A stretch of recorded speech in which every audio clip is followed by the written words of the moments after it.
The depot platform stretched empty beneath the amber light of a dying sun. Loretta Calloway sat perfectly still on the wooden bench, her mother's carpet bag beside her, watching the last wisps of coal smoke dissolve into the Texas sky. The train that should have carried her into marriage had departed 20 minutes ago, taking with it the other mail-order brides who had found their intended husbands waiting. But Edmund Hale had not come. The letter promising love and prosperity lay crumpled in her pocket, each carefully penned lie now obvious in retrospect.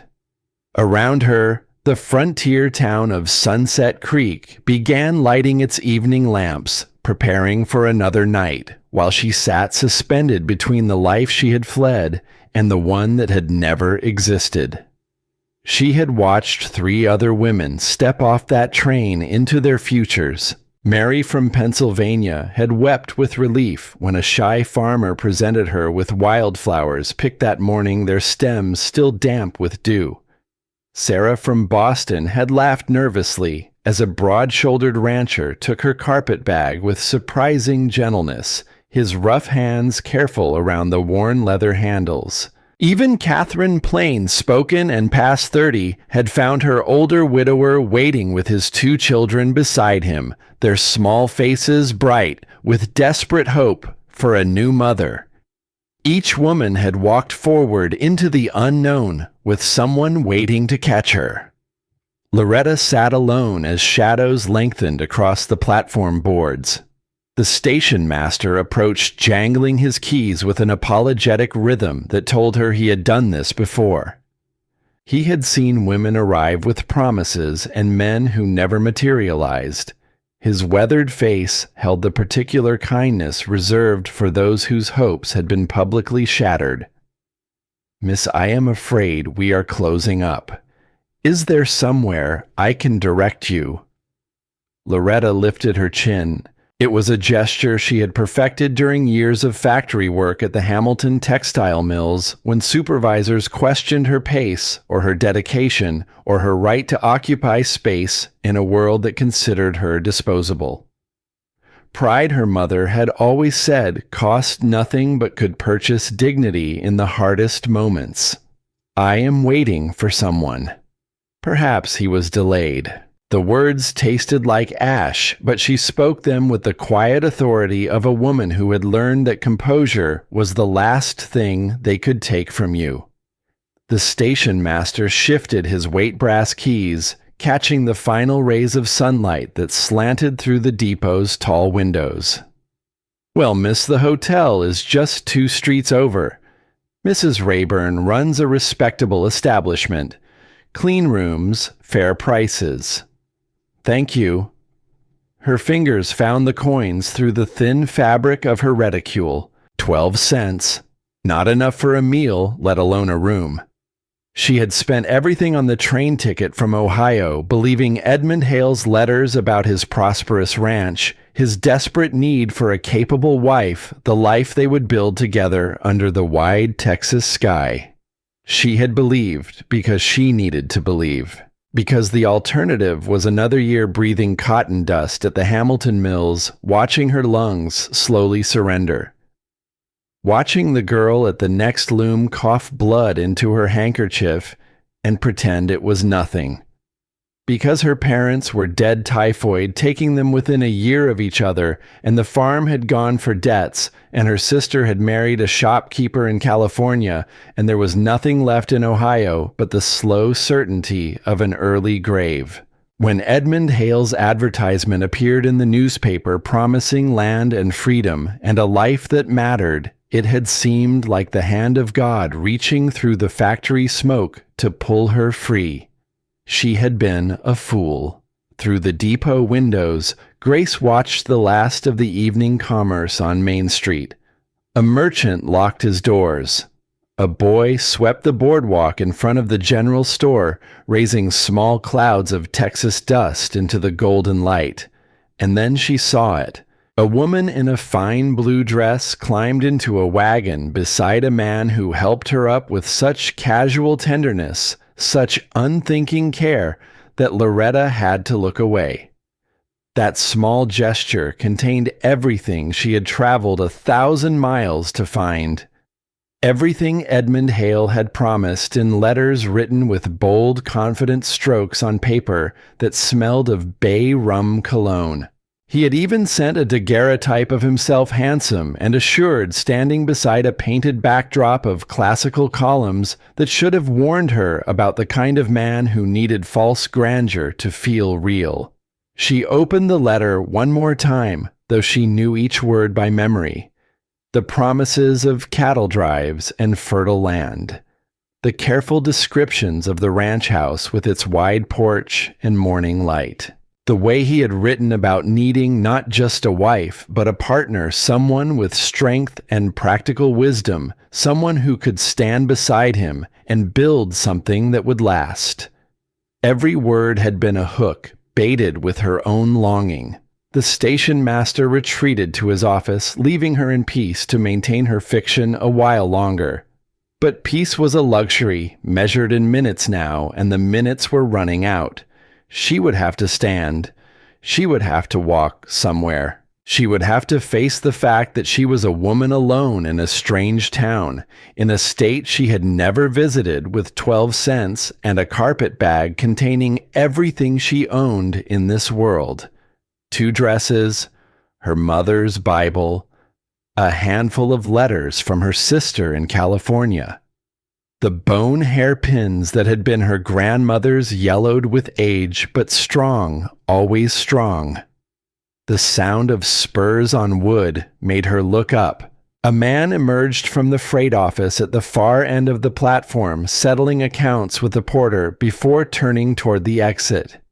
He moved with the easy authority of someone accustomed to being heard when he spoke and obeyed, when he decided, yet there was no swagger in his stride, no performance.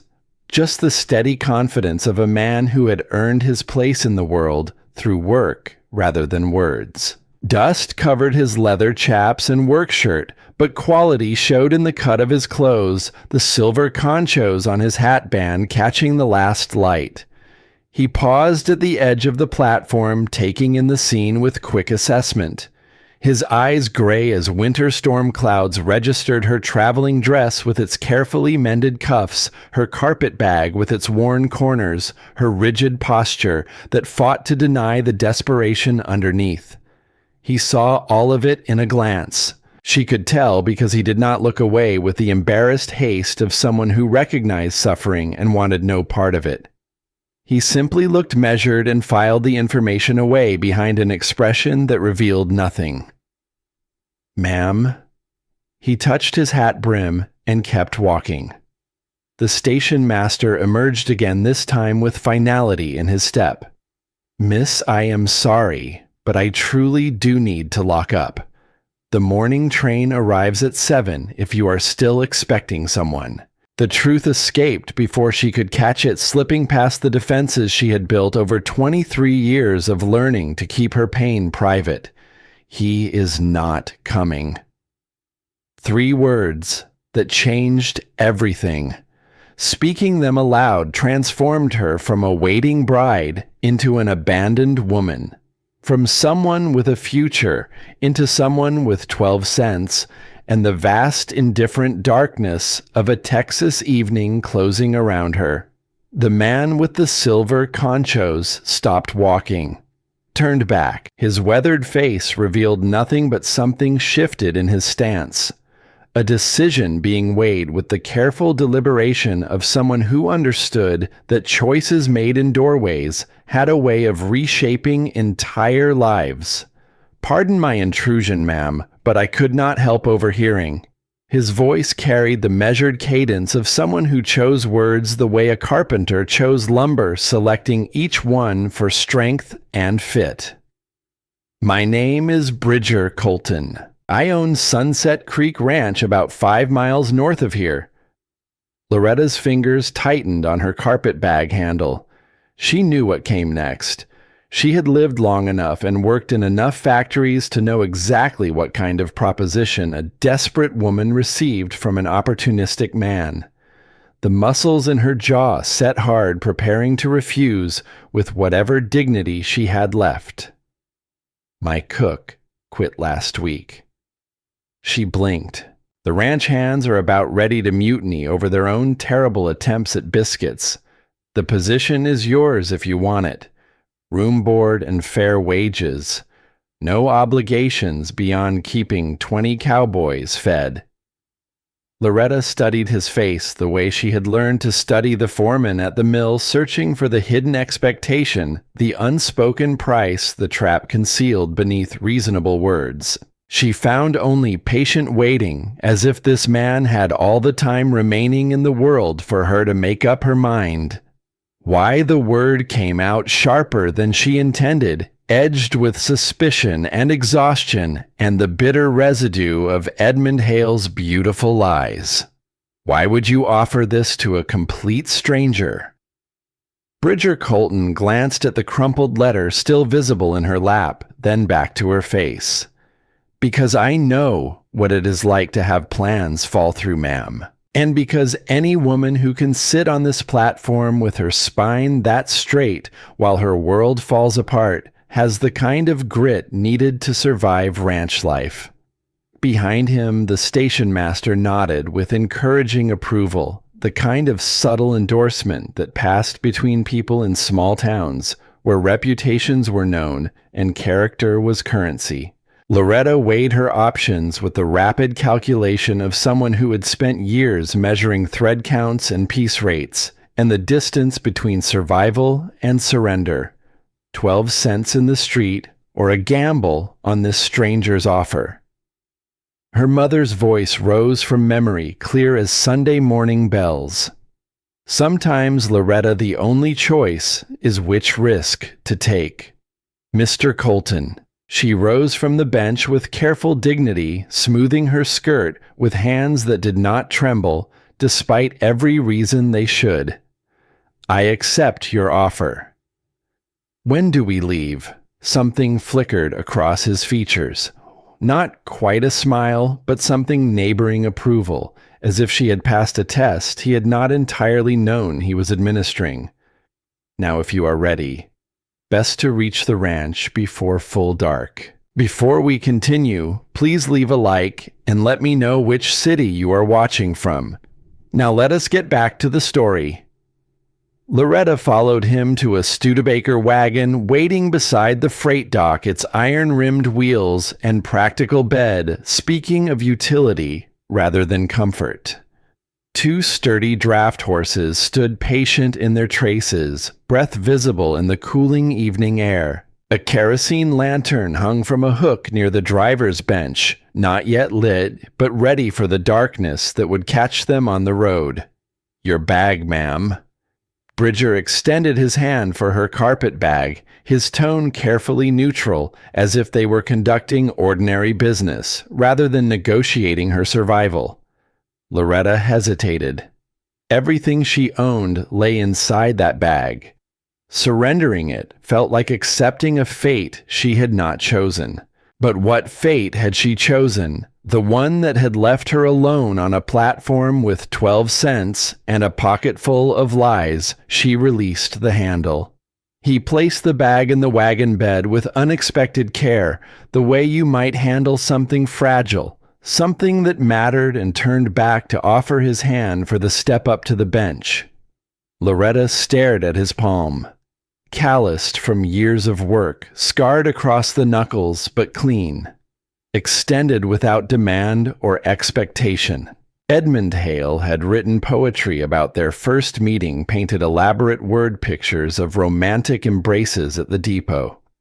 This man offered only a steady hand and a practical step upward. Something in that simplicity felt more honest than all of Edmund Hale's flowery promises combined. She placed her fingers in his grip and allowed him to steady her as she climbed onto the bench. His hold was firm, impersonal, released the instant she was settled. He walked around to the other side and swung up with the easy motion of long practice. "Mr. Colton." She kept her voice level as he gathered the reins. I need to be clear about the terms of my employment. I am accepting a position as cook. Nothing more. I will need separate quarters, and I expect the same respect you would show any employee. The kitchen has its own rooms, attached bedroom, and a small sitting area. You will have complete privacy. The main house is separate. He clicked to the horses, setting them into motion. As for respect, Miss Calloway, you will find my men know how to behave, or they do not stay at Sunset Creek. I run a ranch, not a saloon. The wagon rolled through Sunset Creek's main street, past the hotel. Loretta could not afford the general store with bolts of calico in the window, the saloon spilling yellow light and tinny piano music into the deepening dusk. A few faces turned toward them with mild curiosity, the wealthy rancher and an unknown woman. By morning, speculation would be rampant, but Bridger Colton seemed unbothered by the weight of potential gossip. May I ask why you made this offer? Loretta kept her eyes forward, watching the town dissolve behind them into shadow. You do not know anything about my cooking abilities. I know you came here on a promise that proved false, yet you did not dissolve into hysterics or beg for charity. That suggests character. He guided the horses onto the northern road hooves, settling into a steady rhythm on packed earth. And frankly, Miss Calloway, my men are so desperate for decent food that if you can manage biscuits that do not double as doorstops, they will think you were sent from heaven. Despite everything, despite the abandonment and the 12 cents and the vast uncertainty of what lay ahead, Loretta felt her lips twitch toward a smile.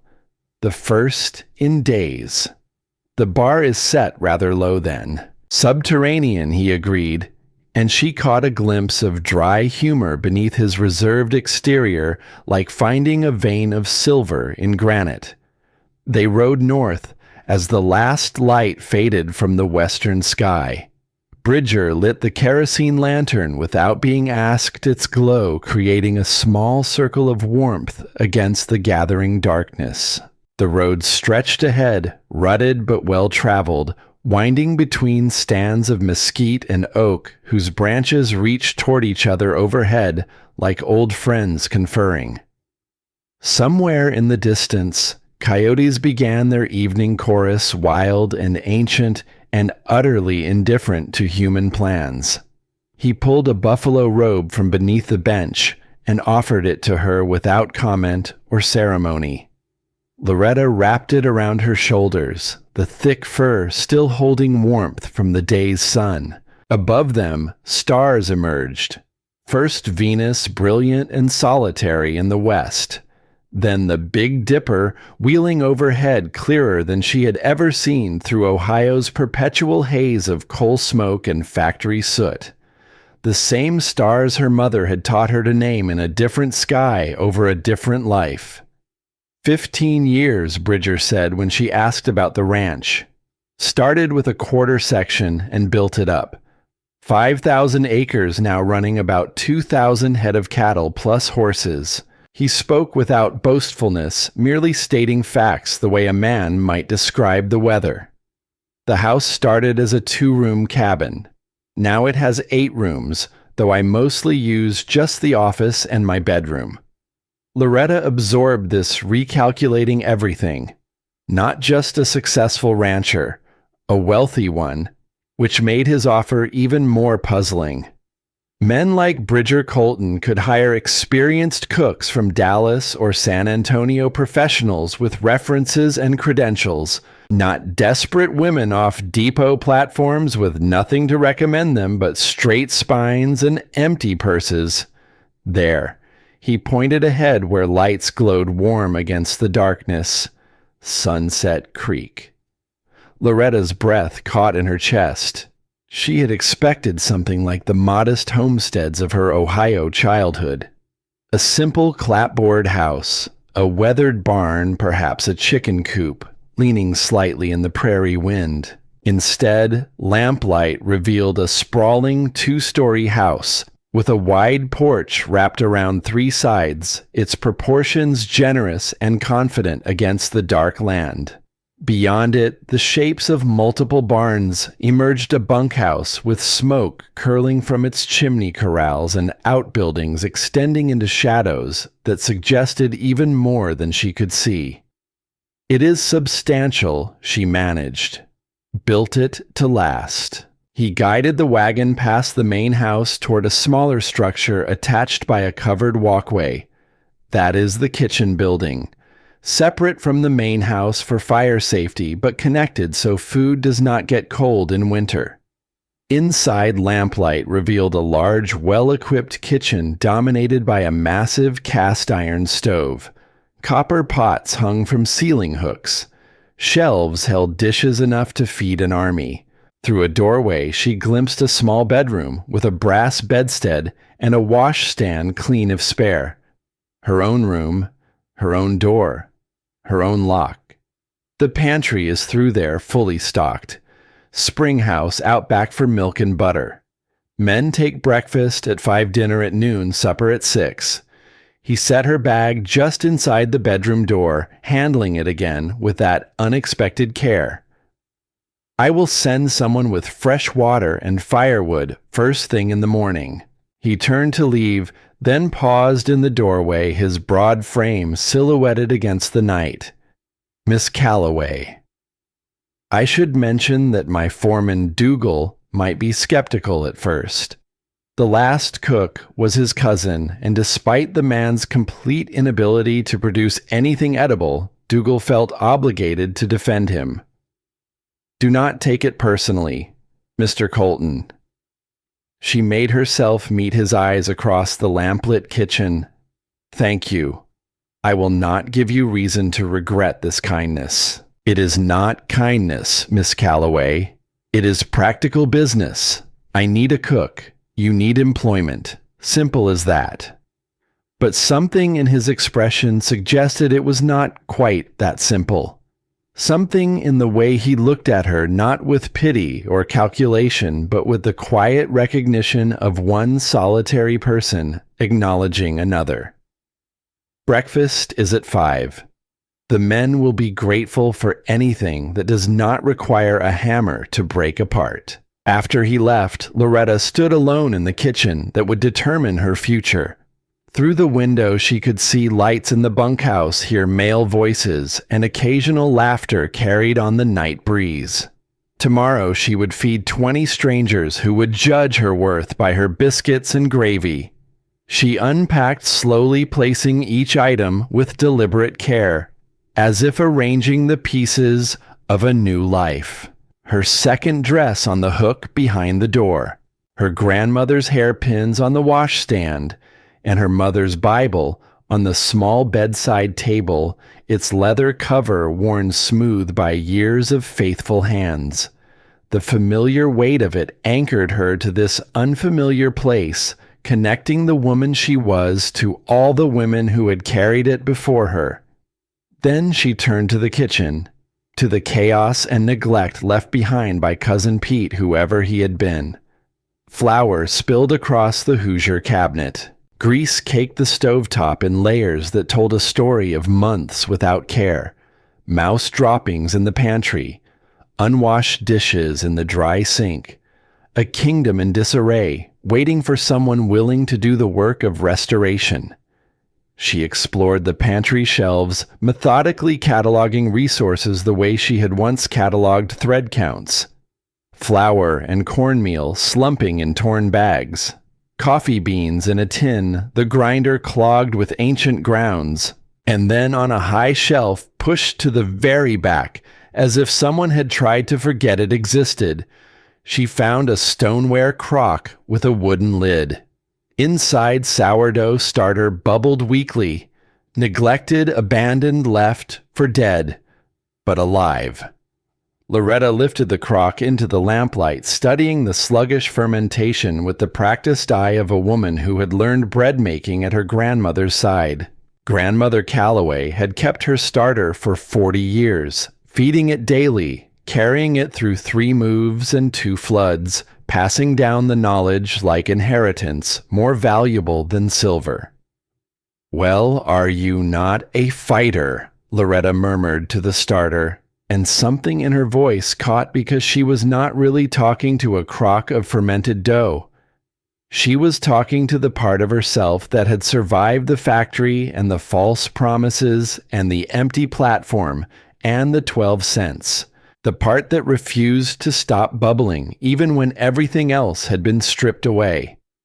She fed the starter fresh flour and warm water, covering it gently, setting it near the stove where residual heat would encourage its recovery. Tomorrow, it would be stronger. The day after, stronger still. By week's end, it would be ready to make bread that would fill this kitchen with the smell of something worth believing in. Loretta washed her hands, dried them on a clean cloth she found folded in a drawer, and sat on the edge of her new bed. Through the window, the ranch spread out under starlight, vast and unknown. Tomorrow would bring challenges. Skeptical cowboys, an intimidating stove, the need to prove herself worthy of Bridger Colton's unexpected faith.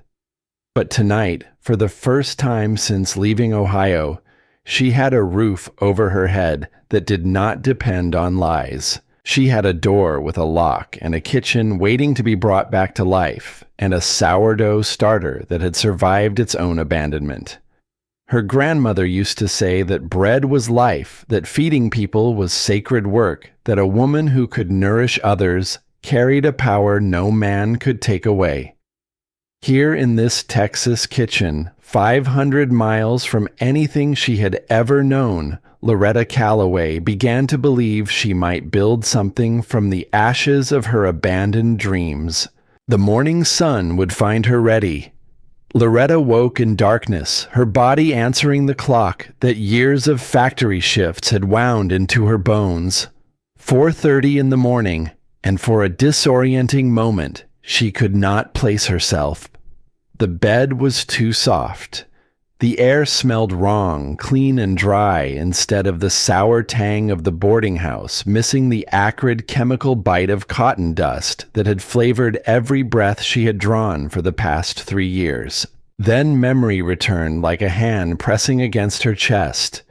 The depot, the empty platform, 12 cents, Bridger Colton.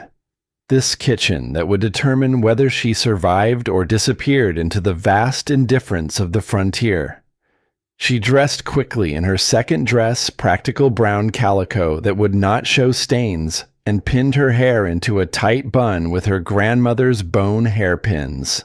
Through the bedroom window, stars still commanded the sky, but a faint grayness along the eastern horizon whispered of dawn's approach.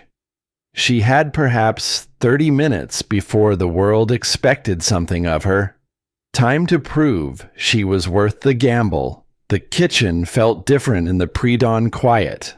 Larger, more demanding. The massive cast-iron stove crouched against the far wall like a sleeping beast, and Loretta approached it with the wary respect of someone who understood that mastery required patience before confidence. She lit the oil lamps first, their warm glow revealing the full extent of the previous cook's neglect more clearly than last night's single lantern had allowed. Grease layered on every surface. Flour scattered like snow across the Hoosier cabinet's worktop. The dry sink held a civilization of unwashed dishes, each one a small monument to indifference. She began with water. The indoor pump, a luxury she had not expected, yielded clear cold water that tasted of stone and deep earth. Someone had wrapped the pump handle in leather strips to prevent blisters, a small kindness whose author she could not guess. She heated water on the stove, learning quickly that the damper system demanded delicate negotiation. Too far left, and the fire sulked and died. Too far right, and it roared like a locomotive with somewhere urgent to be. She found the sweet spot on her third attempt and filed the knowledge away the way she had once memorized thread tensions and bobbin speeds. While the water heated, she explored. The pantry revealed its treasures and its sorrows in equal measure. Bags of flour and cornmeal slumped against walls like exhausted travelers, some torn and bleeding their contents across the shelves. Coffee beans filled a large tin, but the grinder was seized with old grounds compressed into something approaching geological permanence. On a high shelf, jars of preserves glowed like stained glass in the lamplight. Strawberry and peach put up by careful hands, and then forgotten. Someone had loved this kitchen once. Someone had cared enough to preserve summer fruit against winter's appetite. That person was gone now, but their work remained waiting to be honored. She cleaned as she explored, establishing order with the systematic efficiency of a woman who understood that chaos was simply organization waiting to be discovered. The blue willow china emerged beautiful under wash water, each plate revealing its pattern of bridges and willow trees and tiny figures crossing between worlds. The cast iron skillets, properly seasoned beneath layers of neglect, needed only scrubbing with salt and determination. In a cupboard, she found a Montgomery Ward catalog from 2 years past its pages marked at cooking supplies. Someone had circled an apple peeler in pencil neat and hopeful. Never ordered. The sourdough starter had responded to last night's feeding with gratifying enthusiasm. It bubbled and swelled against the crock's walls, yeasty and sharp, alive with purpose. Loretta fed it again, speaking to it softly the way her grandmother had, as if the wild yeasts could hear encouragement and respond to kindness. Perhaps they could. Grandmother Calloway had always insisted that bread knew the difference between hands that cared and hands that merely performed the motions. By 5 o'clock, the kitchen had been transformed. Not completely, not perfectly, but enough. Biscuit dough rose in a covered bowl made with lard instead of butter because lard produced flakier layers and because she had handled the dough gently folding it like something precious rather than kneading it into submission. Bacon sizzled in the largest skillet filling the kitchen with a smell that could raise the dead or at least rouse skeptical cowboys from their bunks. Coffee brewed strong and hot in the big enamel pot. Eggs stood ready to fry. The preserved strawberry and peach gleamed in small dishes on the long plank table where the men would eat rescued from their high-shelf exile. She had set the table with the blue willow china, each plate positioned with the care of someone who understood that presentation was not vanity, but respect. A clean cloth covered the table, napkins folded at each place. The lamplight caught the blue and white patterns and turned the rough plank table into something that looked, if not elegant, then at least intentional. Like someone had thought about the people who would sit here and decided they deserved better than bare wood and tin plates. The first cowboys appeared at 5 exactly, stopping in the doorway as if they had walked into a wall made of aroma. They stood in a cluster, dusty and suspicious, their eyes moving from the clean plates to the steaming coffee, to the golden biscuits, to the woman standing at the stove with a spatula in her hand, and an expression that suggested she had been doing this all her life. "Morning, gentlemen. I am Miss Calloway, your new cook. Please sit down. Breakfast will be right out." They filed in with the cautious silence of men who had been disappointed before, and had learned to protect themselves from the particular cruelty of hope. She recognized the wariness in their faces because she had worn it herself at the depot on the platform in the moment before Bridger Colton spoke. A tall, weathered man with steel-gray hair remained standing while the others took their seats, his arms folded across his chest like barriers. His jaw was set with the particular stubbornness of someone who had already decided what he thought and considered further evidence unnecessary. This would be Dougal Firth, the foreman, the skeptic, the cousin defender. Where is Cousin Pete? His voice carried challenge the way a river carries stones worn smooth but heavy enough to hurt if thrown. I could not say Mr. Firth.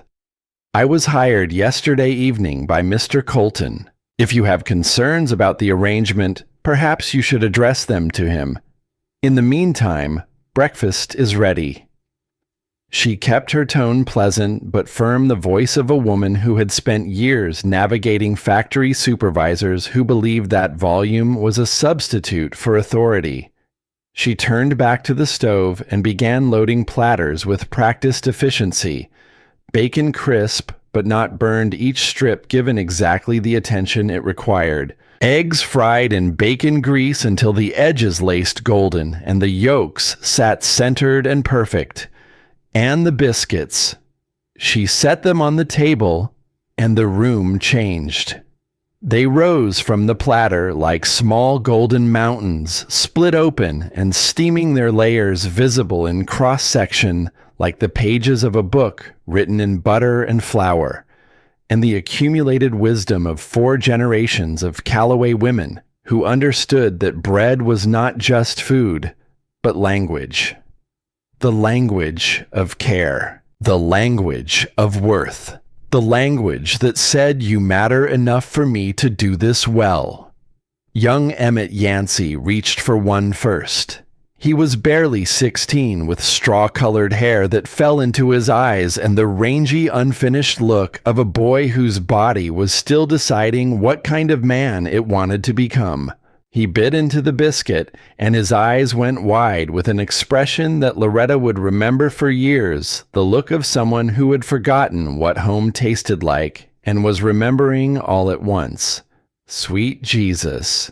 He colored red to the roots of his straw hair. Pardon, miss, but this is. He paused, searching for words adequate to the revelation taking place on his tongue. This is real food. Others reached for biscuits, and the room fell into a silence more eloquent than any compliment. The only sounds were chewing and the small, involuntary noises of men experiencing pleasure they had not anticipated and did not know how to process. One cowboy closed his eyes. Another shook his head slowly, as if arguing with his own taste buds about whether this could possibly be happening. Loretta watched Dougal Firth take a biscuit.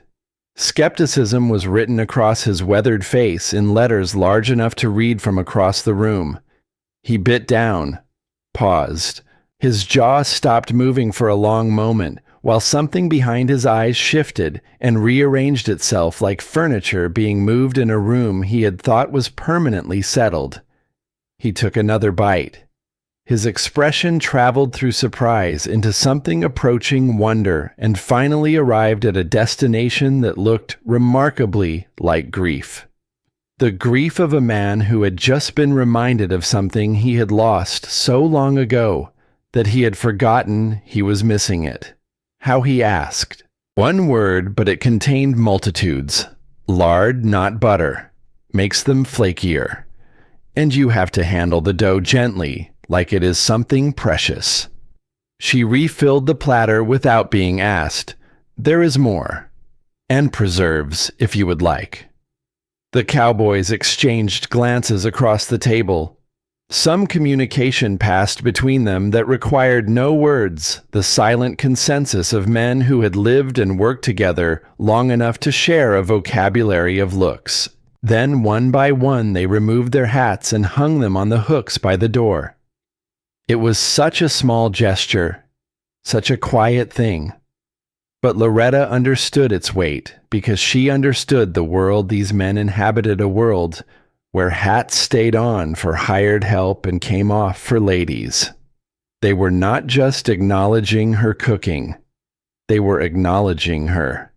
Something tight and guarded in her chest eased. Not completely. Not yet. But enough to let her breathe a little deeper. She kept the platters full and the coffee hot, moving with the smooth efficiency that years at the Hamilton Mills had burned into her muscles. But this was different from feeding factory workers on 15-minute breaks, pushing food across a counter to men who ate standing up and tasted nothing. These men savored. They lingered. One cowboy actually sighed over the strawberry preserves with the reverence usually reserved for religious experiences. Miss Calloway, Dougal's voice had lost its edge, sanded down to something that might have been respect if he could bring himself to admit it. Pete could not cook worth a damn, but he was family. You understand, I understand loyalty, Mr. Firth.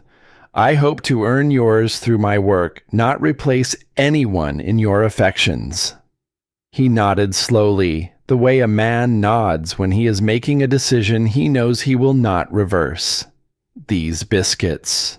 My grandmother made some like these back in Tennessee. Have not tasted anything close in 20 years. The door opened and Bridger Colton entered, stopping short at the threshold as the scene registered. His men sat peacefully at a table set with clean china, eating food that filled the kitchen with the smell of competence and care. No grumbling, no resigned acceptance of barely edible sustenance. Just the quiet contentment of men being fed by someone who considered their nourishment worth her best effort. His gaze found Loretta at the stove, already frying more eggs, moving through her domain with the confidence of someone who had found the place where her skills and her purpose aligned. Coffee, Mr. Colton. She poured him a cup without waiting for an answer, reading his preference in the way he had spoken last night, direct and unadorned, a man who took his coffee the way he took his life. Biscuits are still warm. He accepted the cup, took a biscuit, and bit into it. His eyes closed for the briefest moment, a tell so small that anyone not watching for it would have missed it entirely. But Loretta was watching because she had learned at the factory that the truest reactions were the ones people tried to hide. Miss Calloway, I believe you have worked a miracle. Just biscuits, Mr. Colton. Though I found sourdough starter in the pantry. Tomorrow there will be flapjacks. A cheer erupted from the table. Emmett Yancey actually applauded before catching himself and turning red again, which seemed to be his natural state. Dougal stood and settled his hat on his head with the air of a man concluding important business. Well, boys, we have got work.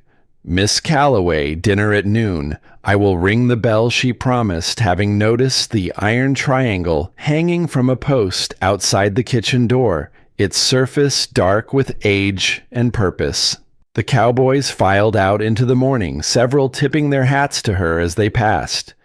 Each tip was a small gift, a coin dropped into the account of her belonging.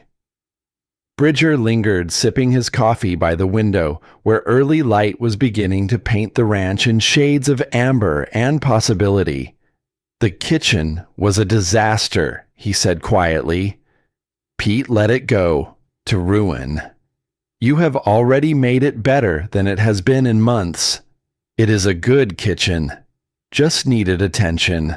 Loretta wiped her hands on her apron, aware that her fingers were trembling slightly with the aftermath of tension released. The bones are sound. Yes. He looked at her rather than the room, and something in his gaze held steady in a way that made her breath catch. Sometimes that is all that matters. Sound bones, and someone willing to do the work. He set down his cup and headed for the door. Miss Calloway, whatever you need for the kitchen, make a list. I will send someone to town tomorrow. After he left, Loretta stood in her domain. Her kitchen now with dishes to wash and dinner to plan and bread to start. But first, she allowed herself one moment of quiet satisfaction standing in the morning light with her hands still warm from the stove, and her heart still racing from the knowledge that she had passed the first test. She touched the sourdough crock gently the way you might touch a talisman or a sleeping child. Her grandmother used to say that bread was life, that feeding people was sacred work. Here in this Texas kitchen, 500 miles from anything she had known that truth still held. 20 cowboys had left her table fed and content. They had taken off their hats.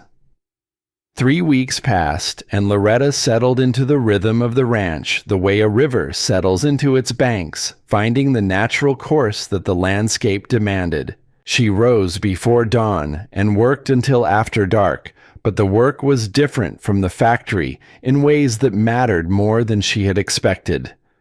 At the mill, her labor had disappeared into bolts of fabric she would never wear, carried away to lives she would never know. Here, the results of her efforts sat across the table from her 3 times a day, expressing gratitude with full mouths and contented sighs. The cowboys brought her gifts. Pecans gathered from their riding expeditions, still in their green husks, smelling of autumn. A jar of wild honey, discovered in a hollow tree on the eastern range. Wildflowers from Emmett Yancey, who appeared every morning with a small fistful of whatever was blooming and placed them in a mason jar on the kitchen table without a word, his ears turning pink each time. Bridger installed new shelves in the pantry without being asked, appearing one afternoon with lumber and tools and working in focused silence while Loretta cooked around him. They moved in the small kitchen like dancers who had been partnered so long that negotiation was unnecessary, each one stepping aside at the precise moment the other needed to pass. She planted a garden behind the kitchen where late vegetables grew in neat rows, the seeds purchased from her first week's wages. Turnips and winter squash and hardy greens that would survive the coming cold. She weeded in the early mornings before the heat arrived her hands in Texas soil, feeling the particular satisfaction of coaxing life from ground that most people dismissed as too dry and too stubborn to bother with. Even Dougal Firth had thawed gradually, and with the grudging dignity of a glacier acknowledging spring. He began appearing in the kitchen doorway after supper, leaning against the frame with his arms folded, telling stories about his grandmother's cooking in Tennessee. The way she made cornbread in a cast-iron skillet. The particular sound bacon made in her kitchen on Sunday mornings. The smell of her apple butter simmering on an autumn afternoon. Each story was an offering, a bridge between suspicion and something warmer, and Loretta received them with the respect they deserved. One evening, walking back from the general store in town where she had gone for supplies, Loretta heard the voice before she saw the speaker. 2 women stood near the milliner's shop, their heads bent together with the conspiratorial intimacy of people sharing information they knew they should not enjoy, living right there on his property, no chaperone, no family, just her and 20 men. The voice belonged to a woman in a green bonnet whose face Loretta could not see clearly in the fading light. But the second voice she would come to recognize. It belonged to Mrs. Caldwell, wife of the neighboring rancher, a woman whose opinions moved through Sunset Creek social circles with the force and inevitability of weather. A mail-order bride that nobody ordered.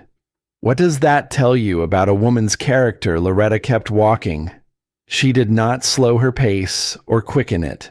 She did not turn her head or give any indication that she had heard. But her hand tightened on the handle of her market basket until her knuckles went white, and something cold settled in her stomach that had nothing to do with the evening chill. She had known the gossip would come, had expected it the way you expected winter after autumn, as an inevitable consequence of circumstances she could not control. But knowing and hearing were different countries, and the border between them was made of something that cut. That night, lying in her narrow bed with the sounds of the ranch settling around her, she wondered for the first time whether her presence was causing harm she could not see, whether the warmth she was building in this kitchen was generating a different kind of heat in town, the kind that burned reputations and scorched standing and left nothing behind but ash and regret. But it was the night she found the horses that everything changed. She could not sleep, her mind running through calculations like beads on an abacus.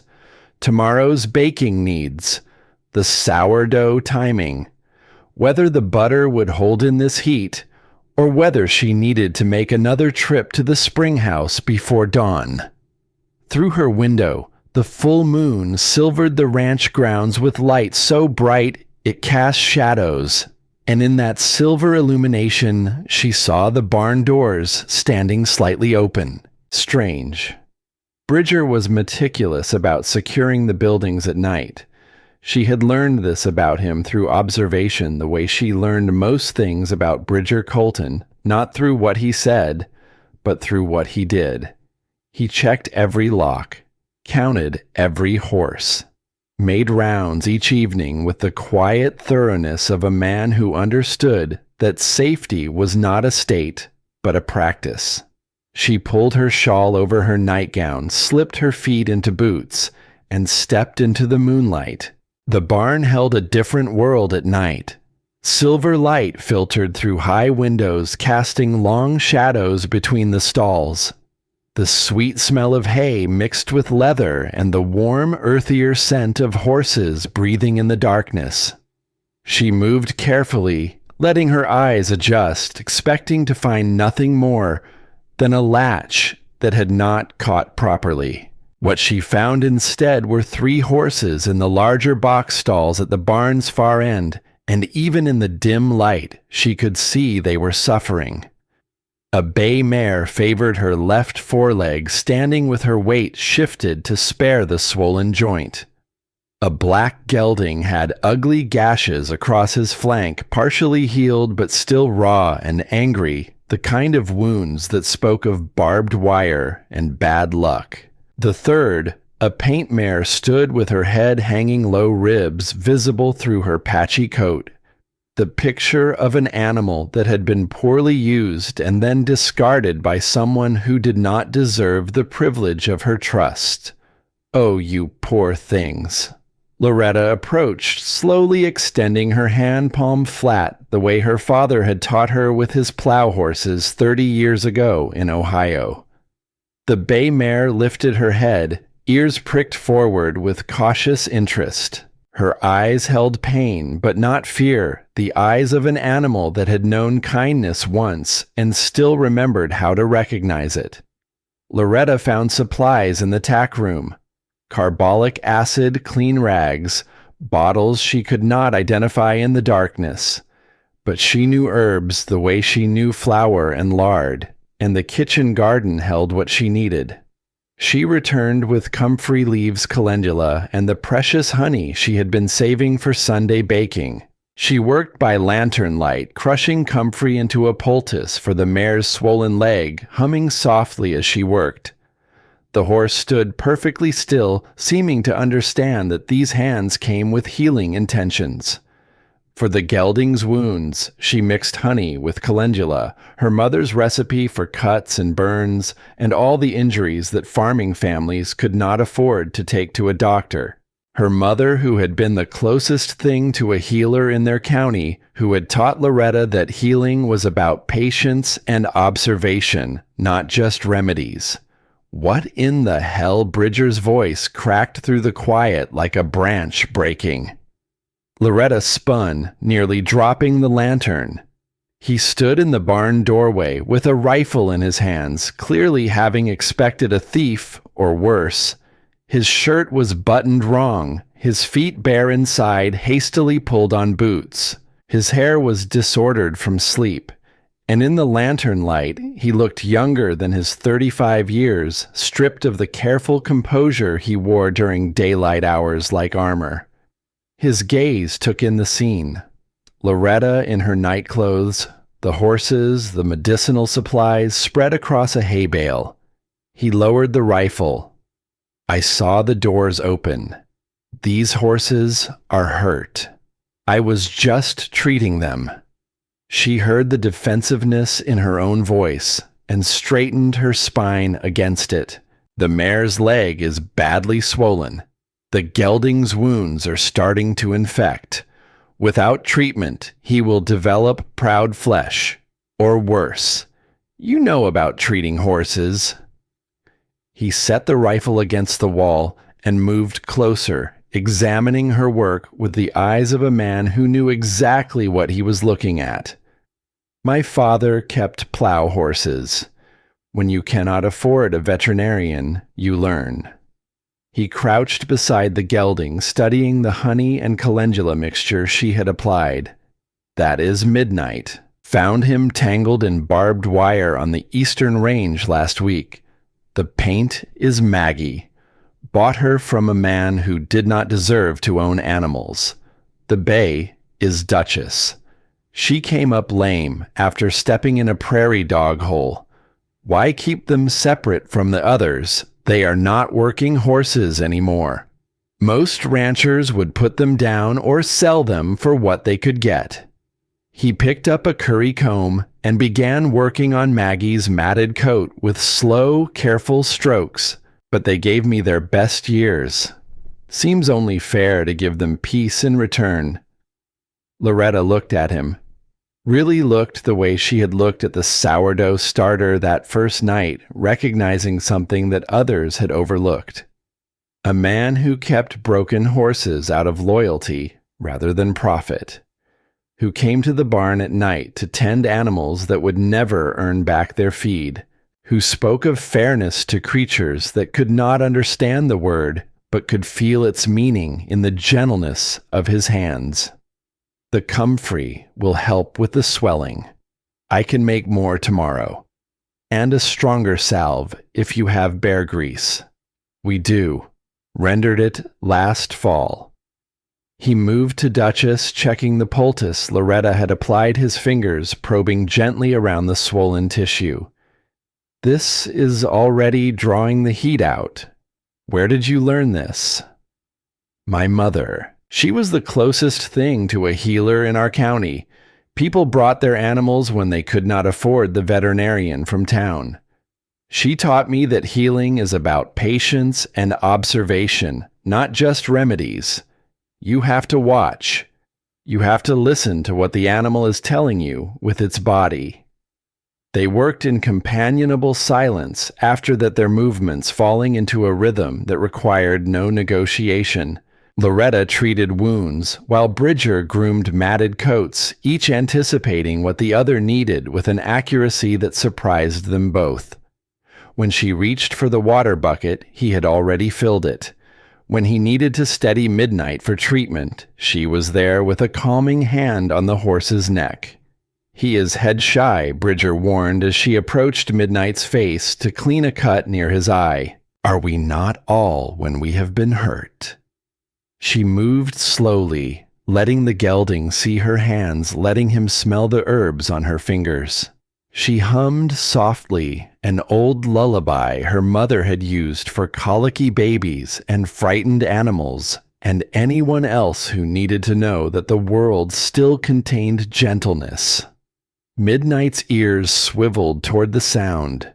The tension drained from his muscles like water finding its way downhill. She cleaned the cut with careful strokes while Bridger watched something unreadable moving behind his gray eyes. Most people would be afraid of an injured horse. They are unpredictable when they are in pain. Fear does not help anybody heal. Trust does. They know when you mean to help. As she reached for fresh bandaging, their hands met over the supply box. The contact was brief. Accidental, the kind of touch that happens 100 times a day between people who work in close quarters. But neither of them treated it as ordinary. Both pulled back as if the other's skin held an electrical charge. Then both returned to the task more carefully, more aware. The air between them had changed. It held something new, a tension that had nothing to do with skepticism or employer and employee propriety. Something that lived in the space where their hands had touched and continued to vibrate there like the last note of a bell. "I come out most nights," Bridger said into the silence. "Check on them, change bandages. It is peaceful here after the day's work." "I could help." The words left her mouth before caution could catch them. "I mean, if you would like. I often cannot sleep right after cleaning up from supper. The walk would do me good. You have got enough work with the kitchen already. Cooking is work. This is something else." She paused, searching for the right word, the one that would be honest without being too revealing. "This is something that feeds a different hunger." He understood. She could see it in the way he nodded slowly, not with the quick dismissal of someone humoring a foolish suggestion, but with the careful acceptance of someone receiving a gift he had not expected and was not certain he deserved. "After supper, then. We will check them together." They finished with the horses as the eastern sky began to lighten the darkness, thinning to gray, and then to the pale gold that preceded sunrise. Loretta's nightgown was stained with medicine and horsehair, her hands reeking of carbolic and honey. She had never felt more useful, never felt more exactly where she was supposed to be. "You should know," Bridger said as they walked back toward the kitchen, their boots leaving parallel tracks in the dewy grass. "What you did tonight. Pete never did anything like that. He cooked badly and complained constantly, but you see what needs doing, and you do it without being asked or expecting extra pay. My mother used to say that home is where you choose to build it, not where you happen to land." Loretta pulled her shawl tighter against the dawn chill. "I may have come here by accident, Mr. Colton, but I am choosing to stay by intention." He stopped walking, turned to face her fully in the growing light, and she saw something in his expression that she had not seen before. Not gratitude exactly, and not the careful neutrality he wore like armor. Something more vulnerable than either. Something that looked like the first green shoot pushing through frozen ground, tentative and brave and terrified of the frost. "In the barn with the horses. Call me Bridger." It was an intimacy she had not anticipated. First names in this world were not casual things. They were doors, and once opened, they changed the shape of every room that followed. She should maintain professional distance. She knew this with the practical wisdom of a woman who understood how quickly propriety could be consumed by proximity. But something about the pre-dawn quiet, the shared work of healing, the way their hands had moved in unconscious concert, made pretense feel not just unnecessary, but dishonest. "Then I am Loretta. In the barn." He smiled. The first full smile she had seen from Bridger Colton, and it transformed his face the way sunrise transforms a landscape, revealing colors and depths that darkness had hidden. The stern rancher, the reserved employer, the man who used solitude like a fortress, all of it fell away for a moment, and she glimpsed the person underneath. The one who read books because winter nights were long. The one who kept broken horses because fairness demanded it. The one who had been alone so long that a woman knowing his first name felt like revolution. "I will have bear grease brought to the kitchen today, Loretta, and there is a veterinary manual in my office from San Antonio. You are welcome to read it. You have books, a whole room of them. Most ranchers think I am foolish spending money on books instead of more cattle. But winter nights are long, and books are better company than whiskey. Something fluttered in Loretta's chest that had nothing to do with the cool morning air. A man who read, who kept injured horses out of principle, who offered his first name like a gift wrapped in trust. This was not the rescue she had imagined during her depot platform despair. It was something more unexpected, more dangerous, more real. "I should start breakfast," she said, acutely aware of how she looked disheveled and medicine-stained and improper by every standard she had ever been taught. "And I should pretend I was checking fence lines if anyone asks why I am up so early." But he made no move to leave. He stood in the growing light as if memorizing this moment, this threshold between what had been and what might become. Finally, Loretta turned toward the kitchen, feeling his gaze follow her like warmth on her back. At her door, she looked back. He still stood there, backlit by dawn, a solitary figure who had just become less alone. That evening, after supper was cleared and dishes washed and the kitchen restored to the order she demanded of it, Loretta heard a soft knock at her door. Bridger stood on the step hat in one hand, lantern glowing warm in the other. The sight of him there asking, rather than assuming, requesting, rather than expecting, sent a wave of something through her that she was not yet ready to name. Ready for rounds, Loretta. She picked up her shawl and the basket of medical supplies she had prepared during the afternoon, and together they walked to the barn where broken horses waited for healing hands, and where two people who had each built walls against the world began to discover that some walls were not meant to last forever. The paint mare nickered softly as they entered, already recognizing the sound of their footsteps as the sound of comfort arriving. And if their hands touched again, while treating Maggie's thin flanks, neither Loretta nor Bridger pulled away quite as quickly as before. October arrived with cooler mornings and golden light that painted the ranch in amber tones so rich they seemed poured from a jar. Loretta had been at Sunset Creek for 2 months now, and the kitchen had become something more than a workplace. It had become the living center of a world she was building with her own hands, one meal at a time, one small act of care folded into the next, like layers of biscuit dough. The evening rounds had become ritual. Each night after supper, the knock came. Each night, Loretta took up her shawl, the blue one Bridger had left draped over the stall door weeks ago, with the simple explanation that nights were getting colder. Each night they walked to the barn together, their boots finding the same path through the grass until the root wore visible in the earth, a trail made by two people choosing the same direction. Duchess was healing well, barely limping now. Midnight's wounds had closed clean, leaving scars, but no infection. Maggie had gained weight, her coat beginning to shine with the dull luster of an animal, remembering what it felt like to be valued. The horses had become the vocabulary of something Loretta and Bridger could not yet say directly, a language spoken through poultices and currycombs and the shared silence of two people standing close enough to hear each other breathe. One evening, walking back from the barn under a sky so thick with stars it seemed to sag under their weight, Bridger spoke into the comfortable quiet between them. "Were you farming in Ohio before the factory work? The Hamilton textile mills."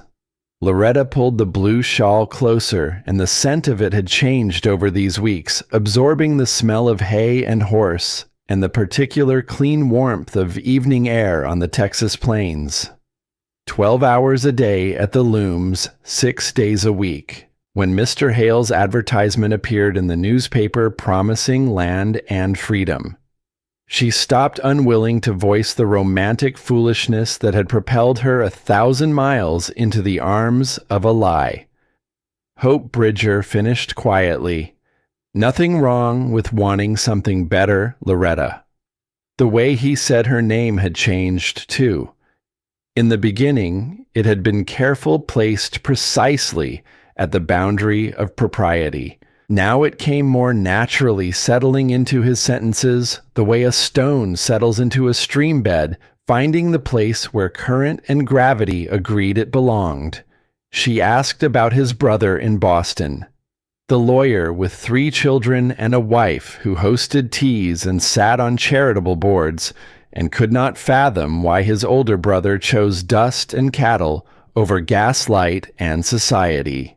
"He cannot understand why I stay out here," Bridger said with a smile that held no humor, only the weariness of a man who had tried to explain himself and failed so many times that the failure had become its own kind of solitude. "Why do you—" He stopped walking, gestured at the darkening land around them, the vast sky beginning its nightly exhibition of stars, the black shapes of cattle moving slowly across a distant ridge. "Because this is the only place I can breathe. Because here, what you build stays built. Because—" He paused, started again, and she heard the effort it cost him to continue the way a man sounds when he is lifting something heavier than he expected. "I tried city life once after the war. Lasted 6 months before I felt like I was dying from the inside out. Too many people, too many expectations about who I should be instead of who I was. The war."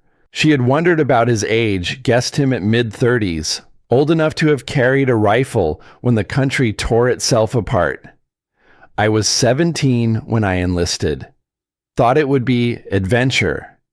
His hands found the corral fence and gripped it, knuckles whitening against the weathered wood. She watched the tension travel up his forearms and recognized it as the physical signature of memory, the body remembering what the mind had tried to file away in rooms with locked doors. It was education. Certainly taught me that most things people fight about do not matter, and the things that do matter. Land, loyalty, keeping your word, those are worth everything. They stood in the quiet that followed, watching Venus burn bright in the west. The evening star her mother had taught her to wish on in a different state, in a different life. Loretta made a wish now, wordless, and barely admitted even to herself, a wish shaped like the space between 2 people standing at a fence under a sky full of ancient light. "I never married because I never found a woman who understood this." Bridger spoke suddenly, as if the words had been building pressure behind his teeth and could no longer be contained. He gestured again at the ranch, at the land, the immensity of sky and silence. They wanted to civilize it, make it smaller, safer, change it into something that would not challenge them. "Maybe you were looking in the wrong places. Maybe I was." The words hung between them, charged with a meaning that neither was ready to fully claim, but neither could deny. Loretta felt the weight of what was not being said, pressing against the walls of her restraint, like rising water against a levee. Bridger spoke again, his voice shifting to something more careful, more deliberate. "Loretta, I need to tell you something. In town today, I heard talk about you being here, about propriety. I want you to know that if it becomes uncomfortable, if you feel your reputation is suffering." "Mr. Colton," she caught herself. "Bridger, my reputation was destroyed the moment Edmund Hale failed to meet my train. I am a discarded mail-order bride working as hired help for a bachelor rancher. The gossips have plenty of material without needing to invent more. Does it bother you?" She considered the question, honestly turning it over the way she might examine a piece of fruit for bruising. "Less than starving would bother me. Less than going back to the factory would bother me. Reputation is a luxury I cannot afford. You could afford it if—" He stopped. The unfinished sentence hung in the air between them like a held breath full of everything it might become if released. Marriage, The word neither of them spoke, but both could hear resonating in the silence like a bell struck in an empty church. If what, nothing. Forgive me.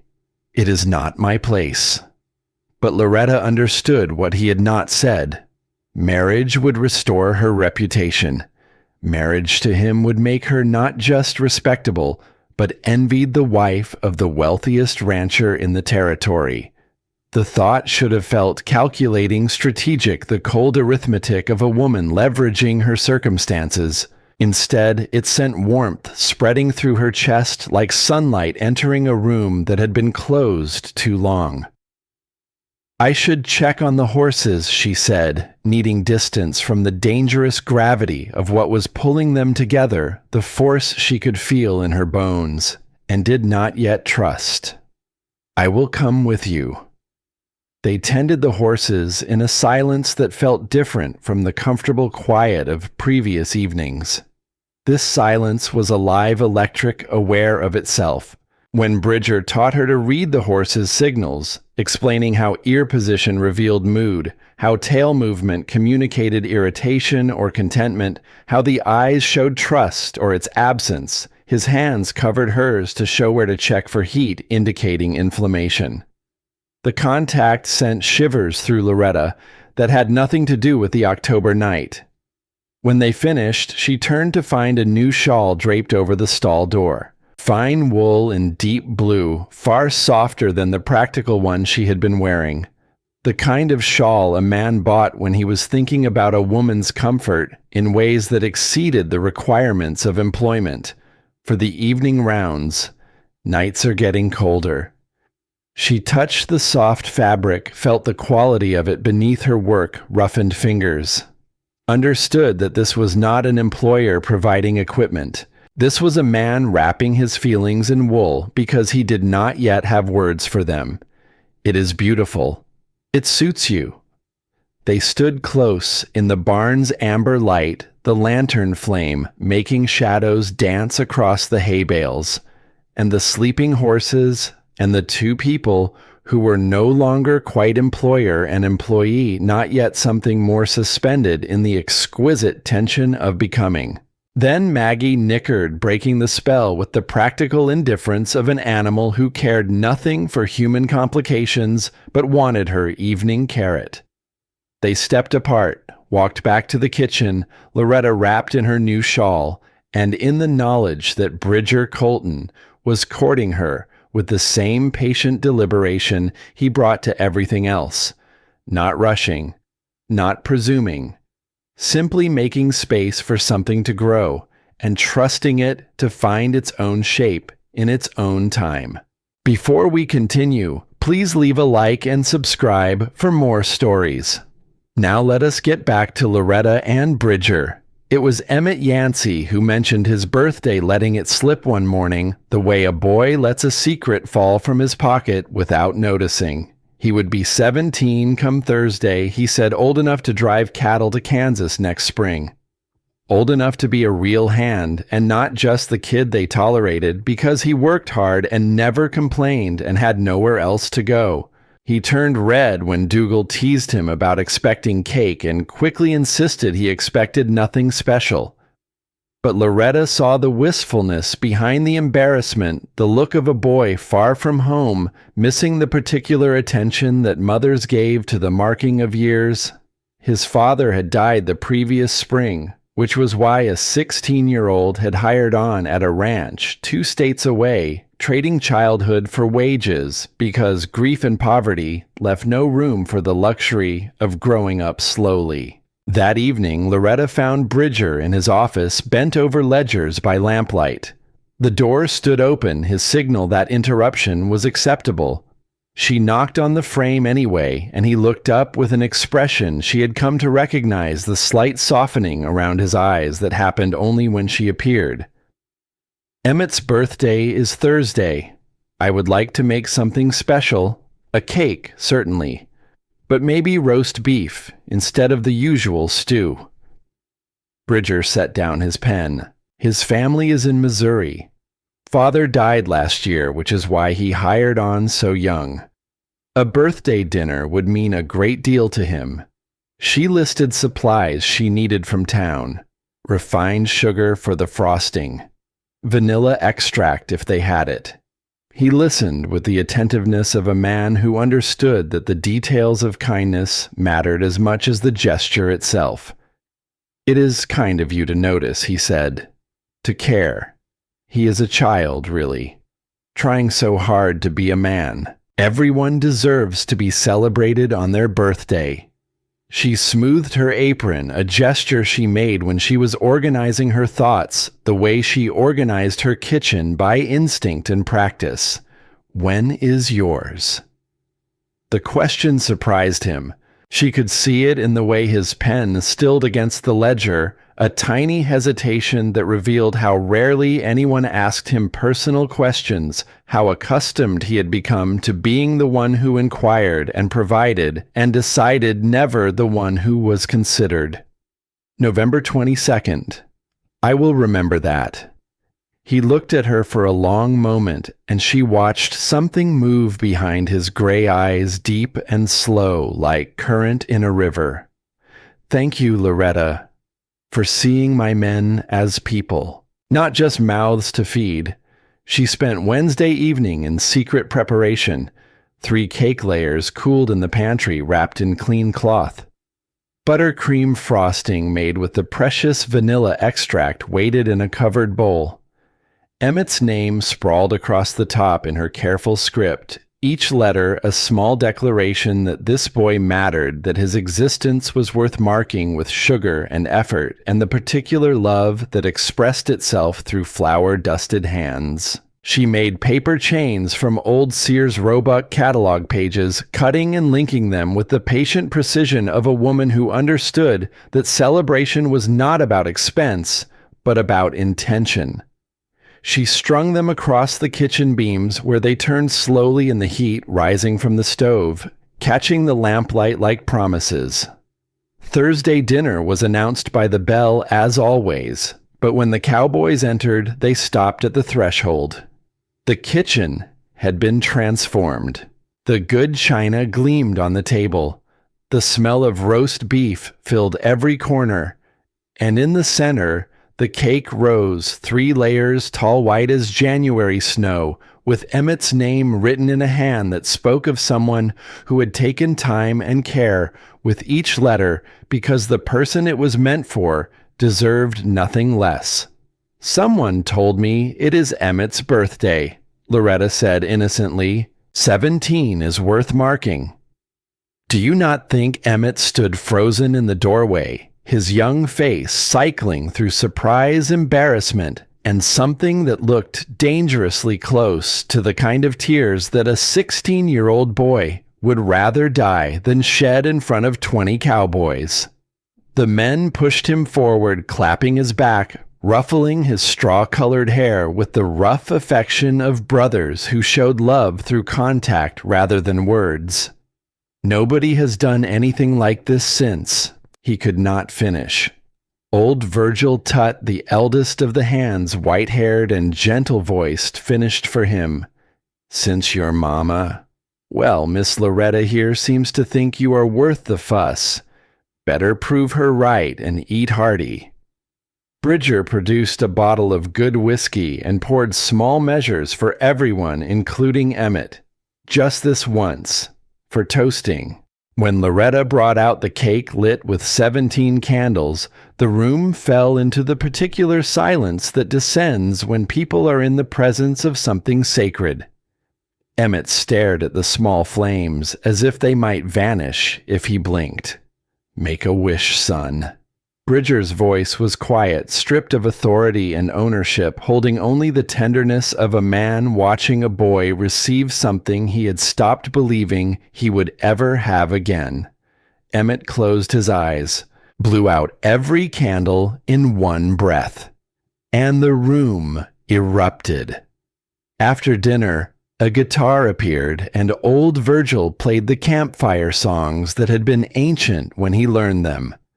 Loretta washed dishes while the music drifted through the kitchen like wood smoke, and she was not surprised when Emmett appeared beside her. Miss Loretta, I wanted to thank you. Nobody has treated me like family since I left Missouri. You are Family Emmett. This ranch runs on more than cattle and contracts. It runs on people caring for each other. She dried her hands and reached into her apron pocket. I have something else for you. A small package wrapped in brown paper. Inside a leather journal and a pencil items she had quietly asked Bridger to pick up in town. Every man should keep a record of his thoughts. Your adventures are just beginning. Worth writing down. Emmett clutched the journal the way a drowning man clutches a rope with both hands and every ounce of remaining strength. He mumbled thanks and fled before his composure could betray him, 17 years old, and learning that kindness could ambush you when you least expected it. Loretta smiled, returning to her dishes, and felt eyes on her back. Bridger stood in the doorway, and the expression on his face was one she had not seen before. Not the careful neutrality, not the reserved assessment. Something open and undefended, as if the walls he had built around himself had developed cracks that he was no longer interested in repairing. "Walk with me," he said. The air outside was cool and clean, carrying the smell of cedar and distant rain. They walked to the corral where horses dozed in the evening stillness, barn cats weaving between their boots in the eternal feline campaign for attention and scraps. My mother used to do things like that, Bridger said, his voice carrying the particular texture of memory being handled carefully like old glass that might shatter under too much pressure. Make birthdays special. Remember who needed extra kindness. She died when I was 15. After that, birthdays were just days. Loss changes how we mark time. Loretta agreed. Makes us forget to celebrate what remains. He pulled something from his jacket pocket. A letter, its envelope creased from traveling. Speaking of hope, the mail from town. This came for you. Loretta recognized her sister's handwriting and tore it open with an eagerness that surprised her, the hunger for connection with the life she had left behind, rising sudden and sharp. But as she read, her face fell. Her sister was pregnant, happy, building a nursery in the house above the shop, worried about Loretta's silence since leaving Ohio. The normal life Loretta might have had, the husband and children and settled contentment, seemed written in every careful line of her sister's rounded script. Bad news, achoo. Good news that makes me feel. She searched for the word that would be honest without being self-pitying. Left behind. He looked at her, and in his eyes she saw not pity, but recognition. The steady gaze of someone who knew exactly what it felt like to stand still while the world moved on without you. Yes, I know that feeling. They stood together in the darkening evening, two people bound by the particular loneliness of having been left behind by life's ordinary progression. And in that shared understanding, something shifted between them, not dramatically, not with the theatrical gestures of the romance novels Loretta had once read by candlelight in the boarding house, but with the quiet certainty of two rivers finding the same valley, moving toward confluence, not because of force, but because of the simple, irresistible logic of the landscape. The letter from Edmund Hale arrived on a Tuesday morning in late October, 3 months after Loretta's arrival at Sunset Creek. Dougal brought it from town with the regular mail, handing it to her with an innocent casualness that neither of them would forget. She recognized the handwriting immediately. Bold, confident strokes that had once promised her everything and delivered nothing. She waited until she was alone in her room to open it, her hands steady through an act of will that cost her more than she would ever admit. The letterhead from the Amarillo Grand Hotel told her he had been 50 miles away all this time. Close enough to come. Close enough to explain. He had chosen not to. The letter was everything she had expected and worse. Misunderstanding. Business obligations. Her disappearance. And then the turn the blade concealed in silk, the part that made her hands shake, not with fear, but with fury. Her present arrangement. The scandal. The implication that she was damaged goods being offered restoration by the very man who had damaged her. Come to Amarillo immediately. A woman in your position has few alternatives. She read it twice. The second time was worse because the anger had settled enough to let the fear show through. He was right about the gossip. She had heard the whispers, felt the speculative eyes. And now this man, this liar who had abandoned her with 12 cents and a pocket full of broken promises, was using those whispers as leverage. She thought of Bridger, of the reputation he had built over 15 years of honest work, of the respect he had earned board by board and handshake by handshake in a territory where a man's name was his most valuable possession. How long before her presence corroded that? How long before the gossip transformed from idle speculation into settled conviction? Through her window, she watched him working with a young colt in the corral patient, and gentle his hands steady on the halter. He had been different these past weeks. Lighter, quicker to smile. Last night he had actually laughed at one of Emmett's terrible jokes, and the sound had been rusty but genuine, like a gate opening that had been closed for years. She had helped put that ease back in him. Now she would have to take it away. Loretta folded the letter carefully and began to plan her departure. Not to Edmund Hale.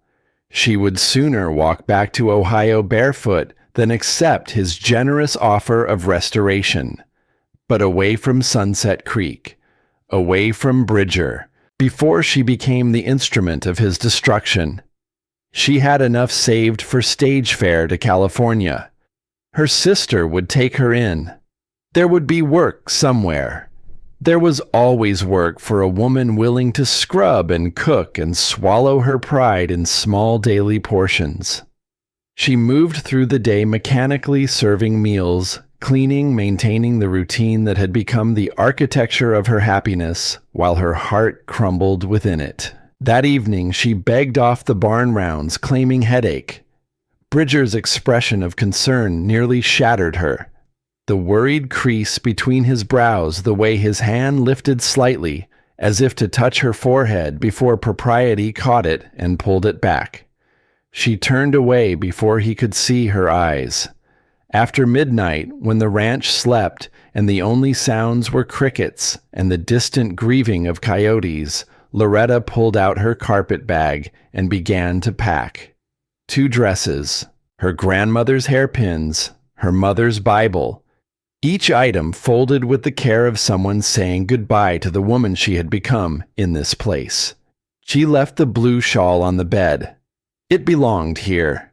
Not to whatever diminished life waited beyond the borders of Sunset Creek Ranch. The recipe cards took 3 hours. Biscuit proportions, stew techniques, which cowboys could not tolerate pepper. Who needed extra portions? She included notes about the horses, too. Duchess's sensitivity to cold weather, Midnight's tendency toward colic, Maggie's love of carrots. Each note was a piece of herself left behind a small instruction manual for the care of everything she loved. The farewell letter went through 12 drafts before she settled on simplicity. Mr. Colton, thank you for your kindness these past months. I leave the kitchen well stocked and organized with instructions for whoever replaces me. Please know that my departure reflects no dissatisfaction with your employment, only recognition that my continued presence brings potential harm to your standing. The horses are responding well to treatment. Continue the comfrey poultices for another week. With gratitude, Loretta Calloway. She was folding the note when the door opened. Bridger stood in the frame, fully dressed, despite the hour his face carved from granite, and his eyes holding an intensity that stopped her breath. Dougal saw your lamp burning all night. Thought something might be wrong. His gaze moved from her face to the carpet bag on the bed, the recipe cards arranged in a neat row on the table, the farewell letter beneath her fingers, the blue shawl folded with deliberate finality, left behind like a flag of surrender. You are leaving. It was not a question. It was the sound of something breaking. The silence that followed held the weight of everything they had built together and everything that was about to shatter. Bridger stood in the doorway, his eyes moving from the packed carpet bag to the farewell letter to the blue shawl folded on the bed like a body laid out for burial. Loretta watched him absorb each detail, watched the understanding arrive in his expression, the way storm clouds arrive on the horizon slow and dark and carrying destruction. He pulled something from his pocket. The letter from Edmund Hale, its edges charred and curling from the kitchen fire where Loretta had thrown it hours ago. She had not thrown it hard enough. You are going to him. No. The word came out with a vehemence that surprised them both, tearing loose from somewhere deeper than pride, somewhere that knew the difference between running toward something and running away. Never to him.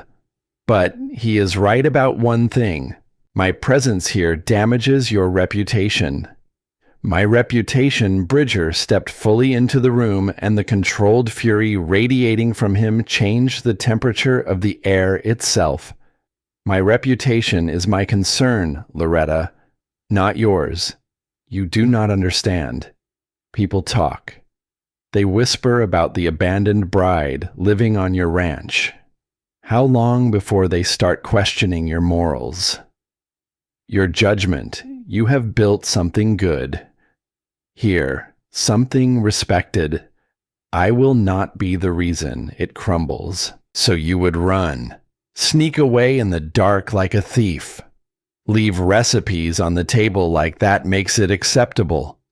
Leave the shawl I gave you folded on the bed like it meant nothing. Like someone protecting what matters. You think you are protecting me. He crossed the room in 3 strides, gripping her shoulders with hands that were firm but careful, strong enough to hold, but not to hurt the hands of a man who understood the difference between restraint and force, because he had spent his life practicing both. You think I care what the gossips in town say. You think their whispers keep me awake at night. They should. This ranch was killing me slowly before you came.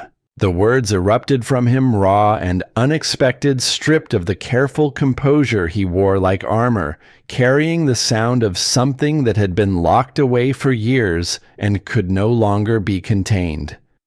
Loretta went still beneath his hands. 20 cowboys to manage, 5,000 acres to oversee, ledgers and cattle counts and fence lines stretching to the horizon.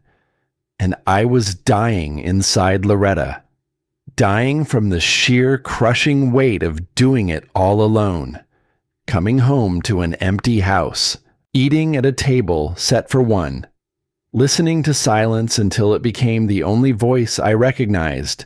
His grip gentled thumbs moving against her arms in small, unconscious circles that spoke of tenderness fighting its way through urgency.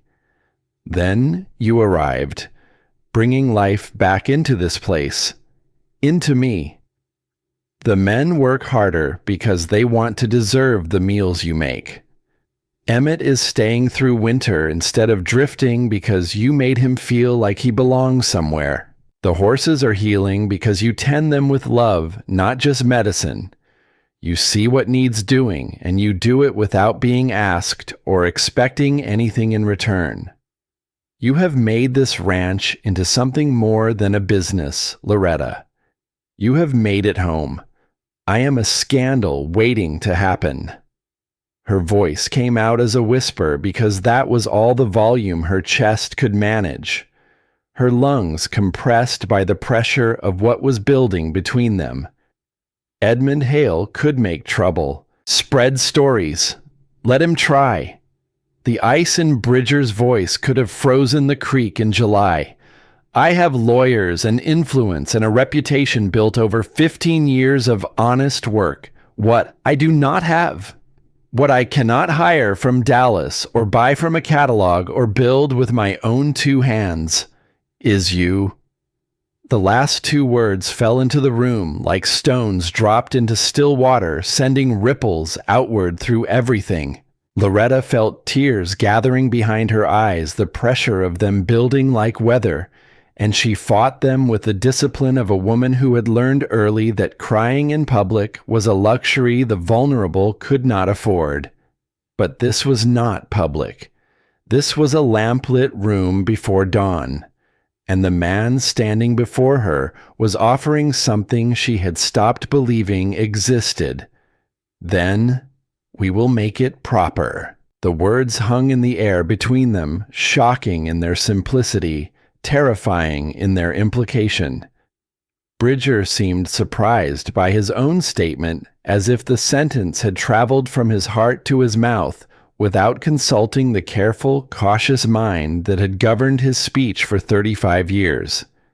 But he did not retreat from it, did not qualify or soften or add the protective caveats that would have given him somewhere to hide. "Marry me.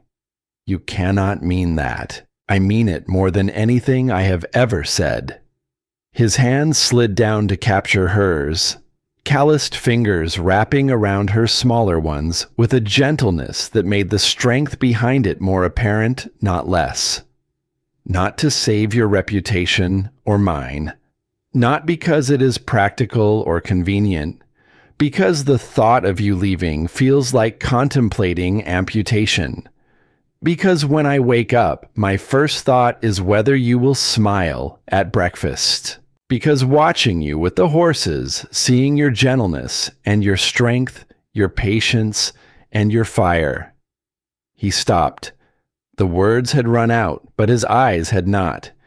And everything his voice could not carry was written in the gray depths of them, clear as scripture. I am not good with pretty speeches.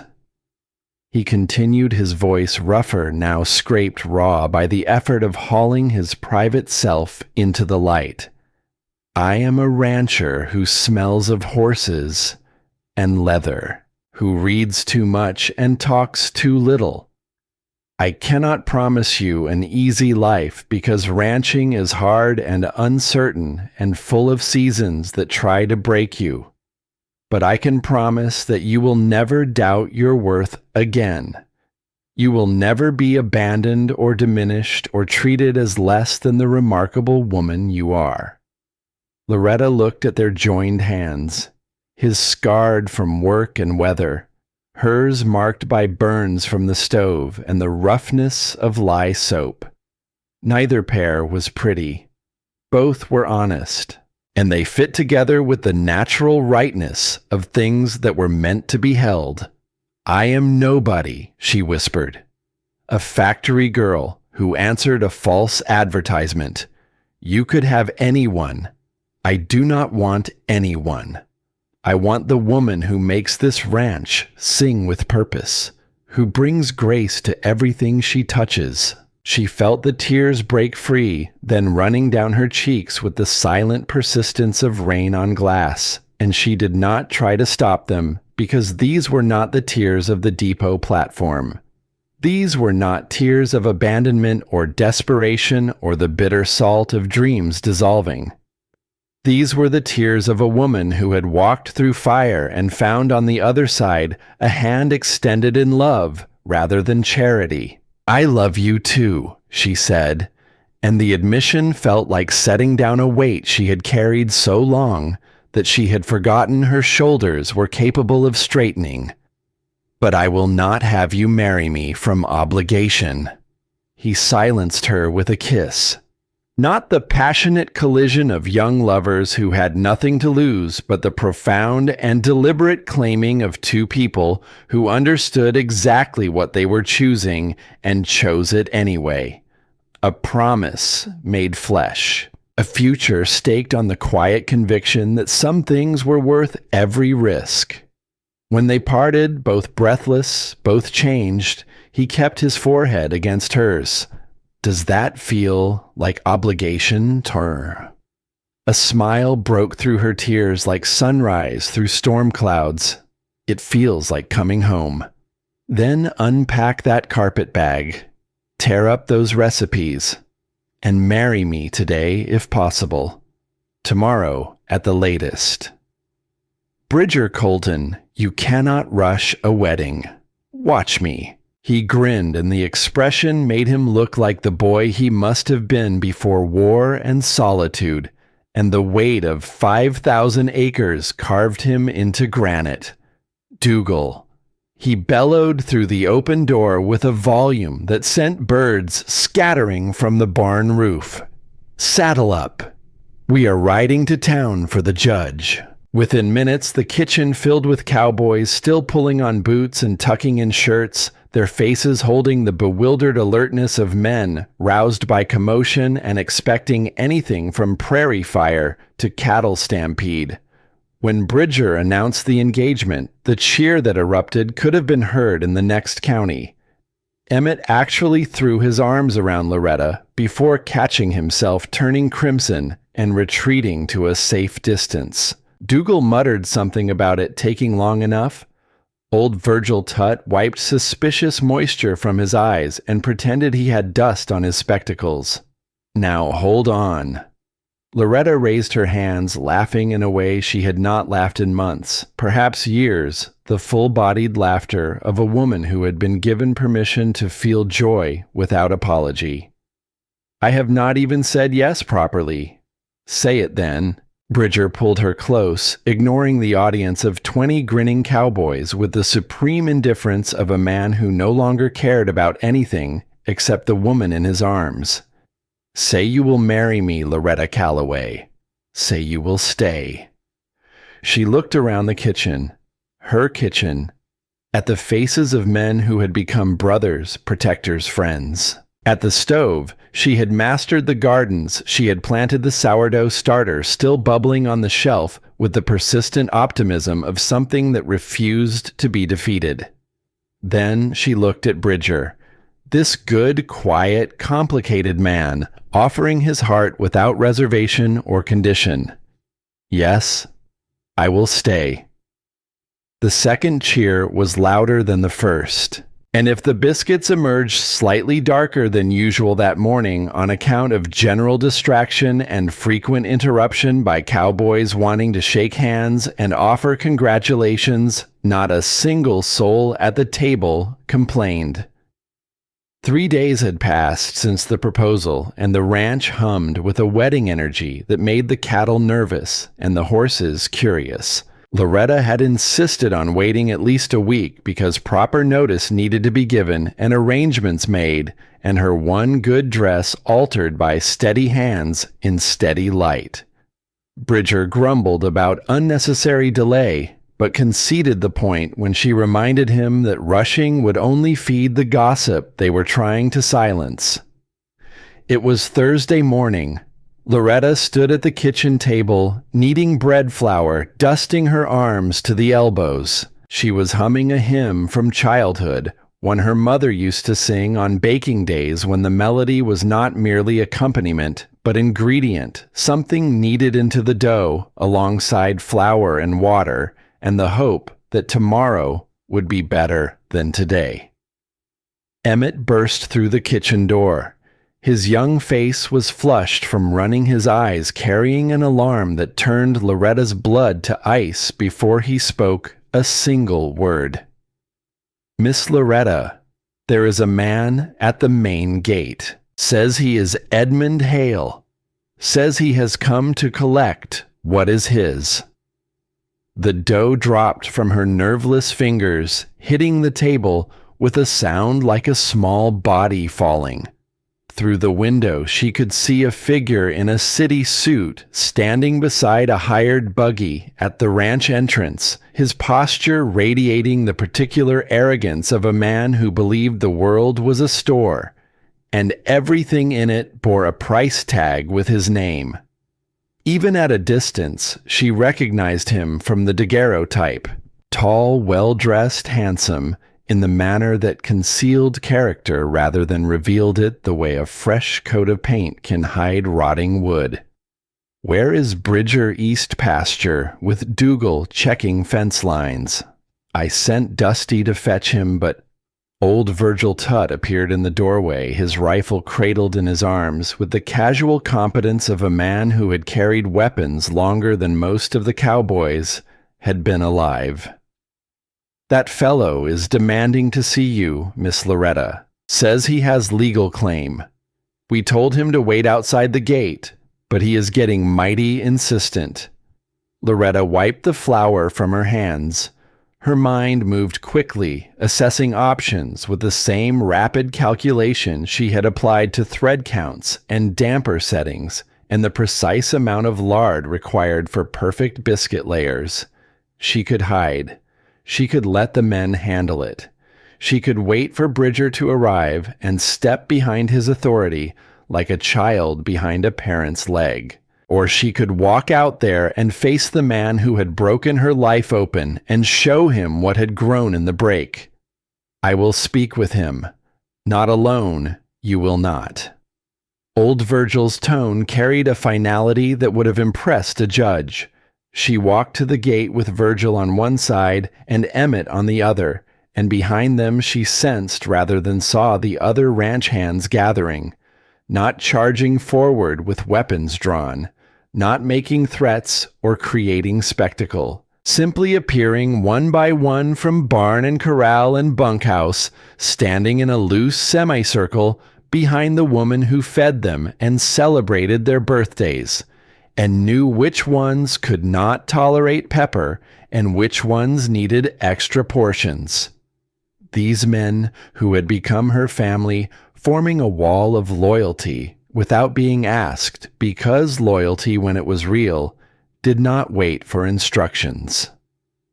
Edmund Hale looked exactly like his photograph, and nothing like the man his letters had described. Perhaps 40, prosperously dressed in a suit, too fine and too clean for the Texas dust, with a mustache that required considerable vanity to maintain. His eyes, which had seemed warm and inviting in the daguerreotype, were the cold pale blue of winter sky above a frozen landscape.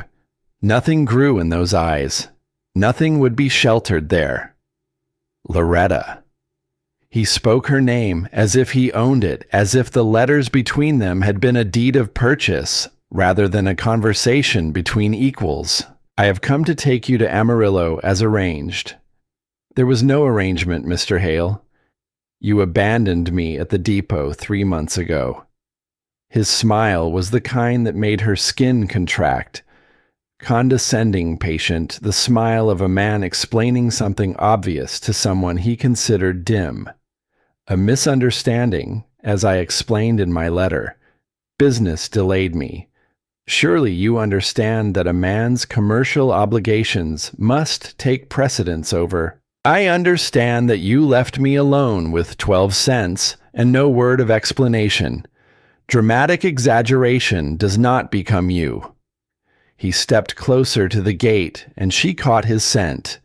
Bay rum cologne, failing to mask the sour sweetness of whiskey, though it was barely noon. Now collect your things. I have wasted enough time retrieving you. Retrieving me. Loretta heard the dangerous calm in her own voice, the particular flatness that preceded storms, like lost luggage. Like a woman who belongs to me. He pulled a leather portfolio from under his arm and extracted papers with the theatrical flourish of a man accustomed to using documents as weapons. I have your letters here, accepting my proposal. A legal contract which you are currently in breach of by refusing to honor. You breached it first. By abandonment. Prove it. His smile turned cruel, the mask of civility slipping to reveal the predator's face beneath. I say I was delayed by business. I have hotel receipts showing I was in Amarillo conducting legitimate transactions. You meanwhile have been living in sin with a man who has taken advantage of your desperate situation. The slander against Bridger broke something in Loretta's carefully maintained composure. Not her resolve, her patience. How dare you? I dare because it is obvious. A young woman alone and penniless, taken in by a wealthy rancher. Everyone knows what such arrangements entail. He looked past her at the assembled cowboys with the dismissive contempt of a man who considered working people a lesser species. Though I am surprised he shares you with his men. Even such arrangements usually have exclusive terms. The sound that followed was the coldest sound Loretta had ever heard.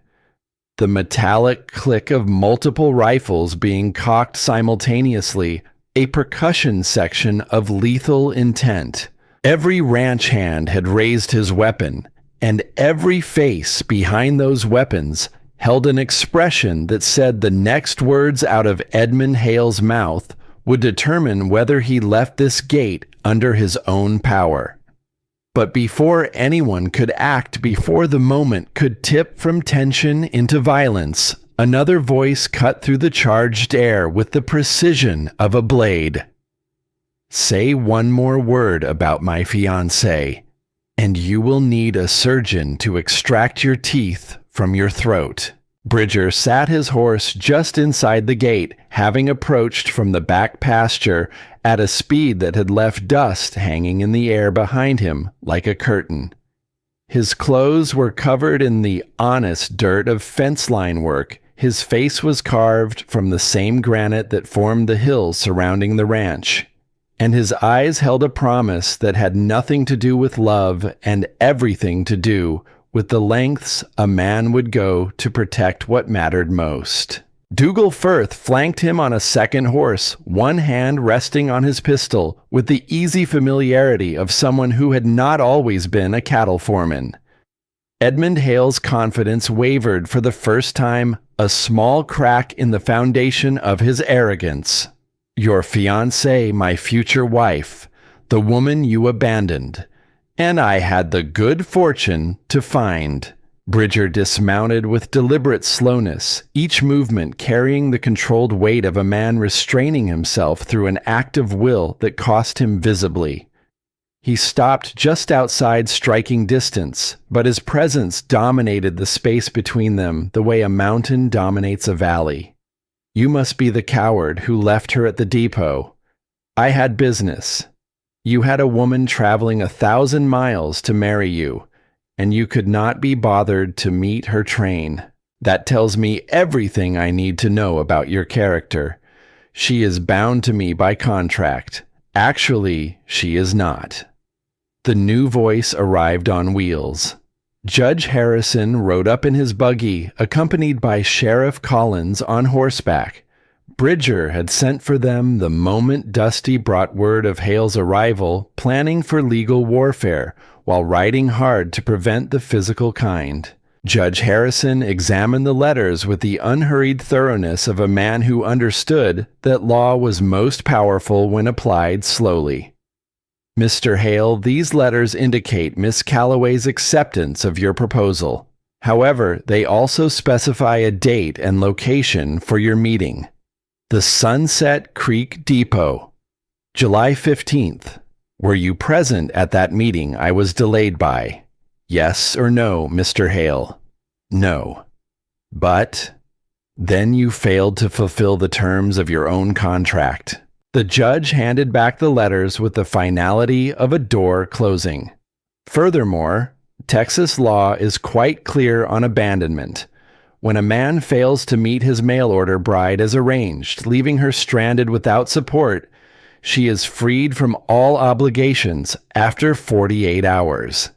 That is not opinion, Mr. Hale. That is statute, written specifically because of men who treat women as merchandise to be collected at convenience. Edmund Hale's face had gone the color of spoiled meat, blotchy red and white in patches that made him look exactly as ugly on the outside as he had always been on the inside. She is soiled goods. Living here with all these men, she is nothing more than. The crack of Loretta's palm against his cheek echoed across the ranch yard like a pistol shot. Edmund staggered backward, his hand flying to his face, shock replacing arrogance with the sudden completeness of a mask being torn away. I am no one's goods. Her voice carried across the yard, across the assembled witnesses, across the years of factory work and family loss, and 12-cent desperation, all the way to the woman she had been on that depot platform, and the woman she had become in this kitchen and this barn and this community of rough, gentle men who had taught her that family was not about blood, but about choice. I am a person who deserves respect, consideration, and the courtesy of being met when promised. You failed in all three. She pulled his letters from her pocket, the ones she had carried as a reminder of how close she had come to a different kind of destruction, and thrust them at his chest. Take your promises and leave. You have no claim here. This is not over. Yes, it is. Bridger stepped forward, no longer restrained his voice, carrying the absolute certainty of a man who had measured the full extent of his resources and found them sufficient for any war this fool might start. You will get in your buggy and leave my land. You will return to Amarillo and forget Loretta Calloway exists. Because if you do not, if you spread one word of slander, make one move toward her, I will destroy you. I have friends in Austin, lawyers in Dallas, and enough money to make your life very uncomfortable for a very long time. You are threatening me. I am promising you. And I keep my promises. Unlike some. Edmund Hale looked around the yard one final time. The armed cowboys. The judge with his statute book, the sheriff with his badge and his hand near his weapon, Bridger Colton with his granite face and his bottomless resources, and Loretta standing straight and fierce, with the red print of her hand still visible on his cheek like a brand. You deserve each other. A common cook and a Dougal Firth's fist connected with Edmund Hale's jaw before the sentence could find its ending. The man crumpled blood streaming from his nose, his fine suit collecting Texas dust in a way that seemed appropriate. Sorry, Judge. Dougal examined his knuckles with mild interest. My hand slipped. I did not see anything. Judge Harrison consulted his pocket watch with great concentration. Sheriff, did you see anything? Must have been looking elsewhere. Sheriff Collins helped Hale to his feet with a grip that prioritized efficiency over gentleness. Sir, I strongly suggest you leave before more hands start slipping. These cowboys work with ropes all day. Makes their grip unpredictable. Edmund Hale stumbled to his buggy, casting one last venomous look at Loretta. A look that contained everything small and cruel and defeated in his character, concentrated into a single glance that she received without flinching. You will regret this. No.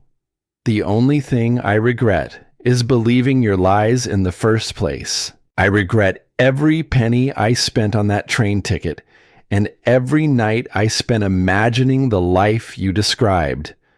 But I do not regret where those lies led me, because they led me here, and here is where I belong." He drove away in a cloud of dust and shattered pretension growing smaller against the vast Texas landscape until he was nothing more than a speck and then nothing at all. The ranch hands dispersed slowly, several pausing to touch Loretta's shoulder as they passed small gestures of solidarity that said more than speeches. Emmett grinned at her before heading to the barn. Dougal tipped his hat and muttered something about checking on the horses, his knuckles already bruising with what Loretta suspected was the most satisfying injury of his career. Well then. Judge Harrison settled his hat more comfortably on his head. "Shall we discuss tomorrow's ceremony? I assume there will be witnesses?" "The whole ranch," Bridger said immediately. "Everyone who just stood with Loretta. They are family." The judge smiled. "I will need to review the legal requirements tonight, but I believe everything is in order. Miss Calloway, do you enter this marriage freely, more freely than anything I have ever done? Then I will see you both tomorrow at 10. Mr. Colton, you are getting a remarkable woman." "I know exactly what I am getting, Judge. The best thing that ever happened to Sunset Creek Ranch." After the judge and sheriff departed, Loretta and Bridger stood alone at the gate, the morning's drama settling around them like dust after a windstorm. The ordinary sounds of the ranch reasserted themselves. Horses in the corral, the triangle bell swinging slightly in the breeze. Somewhere in the bunkhouse, old Virgil's tuneless whistling. "You sent for the judge before Edmund even spoke to me," Loretta said. "The moment I heard he was here, I wanted legal backing if he tried anything. I am sorry you had to face him. I am not." Loretta rested her head against his chest, hearing his heartbeat strong and steady beneath the dusty fabric of his shirt. "I needed to face him, to say those words, to choose you publicly, not just privately. You hit him." The pride in Bridger's voice was unmistakable, warm and wondering. "Remind me never to anger you. He insulted you. He insulted our home." She pulled back to look at him, needing him to see her face, when she said what came next. "This is my home, Bridger. These people are my family. You are my choice, not from desperation or lack of options, but because I choose the life we are building together." He kissed her, then, standing in the morning sun with the whole ranch as witness. When they separated, both smiling with the slightly dazed expression of people who could not quite believe their own happiness, the world around them looked exactly the same and entirely different. "Tomorrow cannot come soon enough," he murmured against her hair. "Tomorrow," she agreed, "but today I have bread rising and dinner to prepare. Cowboys need feeding regardless of drama." Practical woman, but he said it with such tenderness that it sounded like the most beautiful word in the English language. The morning of October 28th dawned clear and bright, as if the Texas sky itself had decided to attend the wedding and dressed accordingly. Not a single cloud marred the blue expanse, and the golden light that poured across Sunset Creek Ranch carried the particular warmth of autumn at its most generous.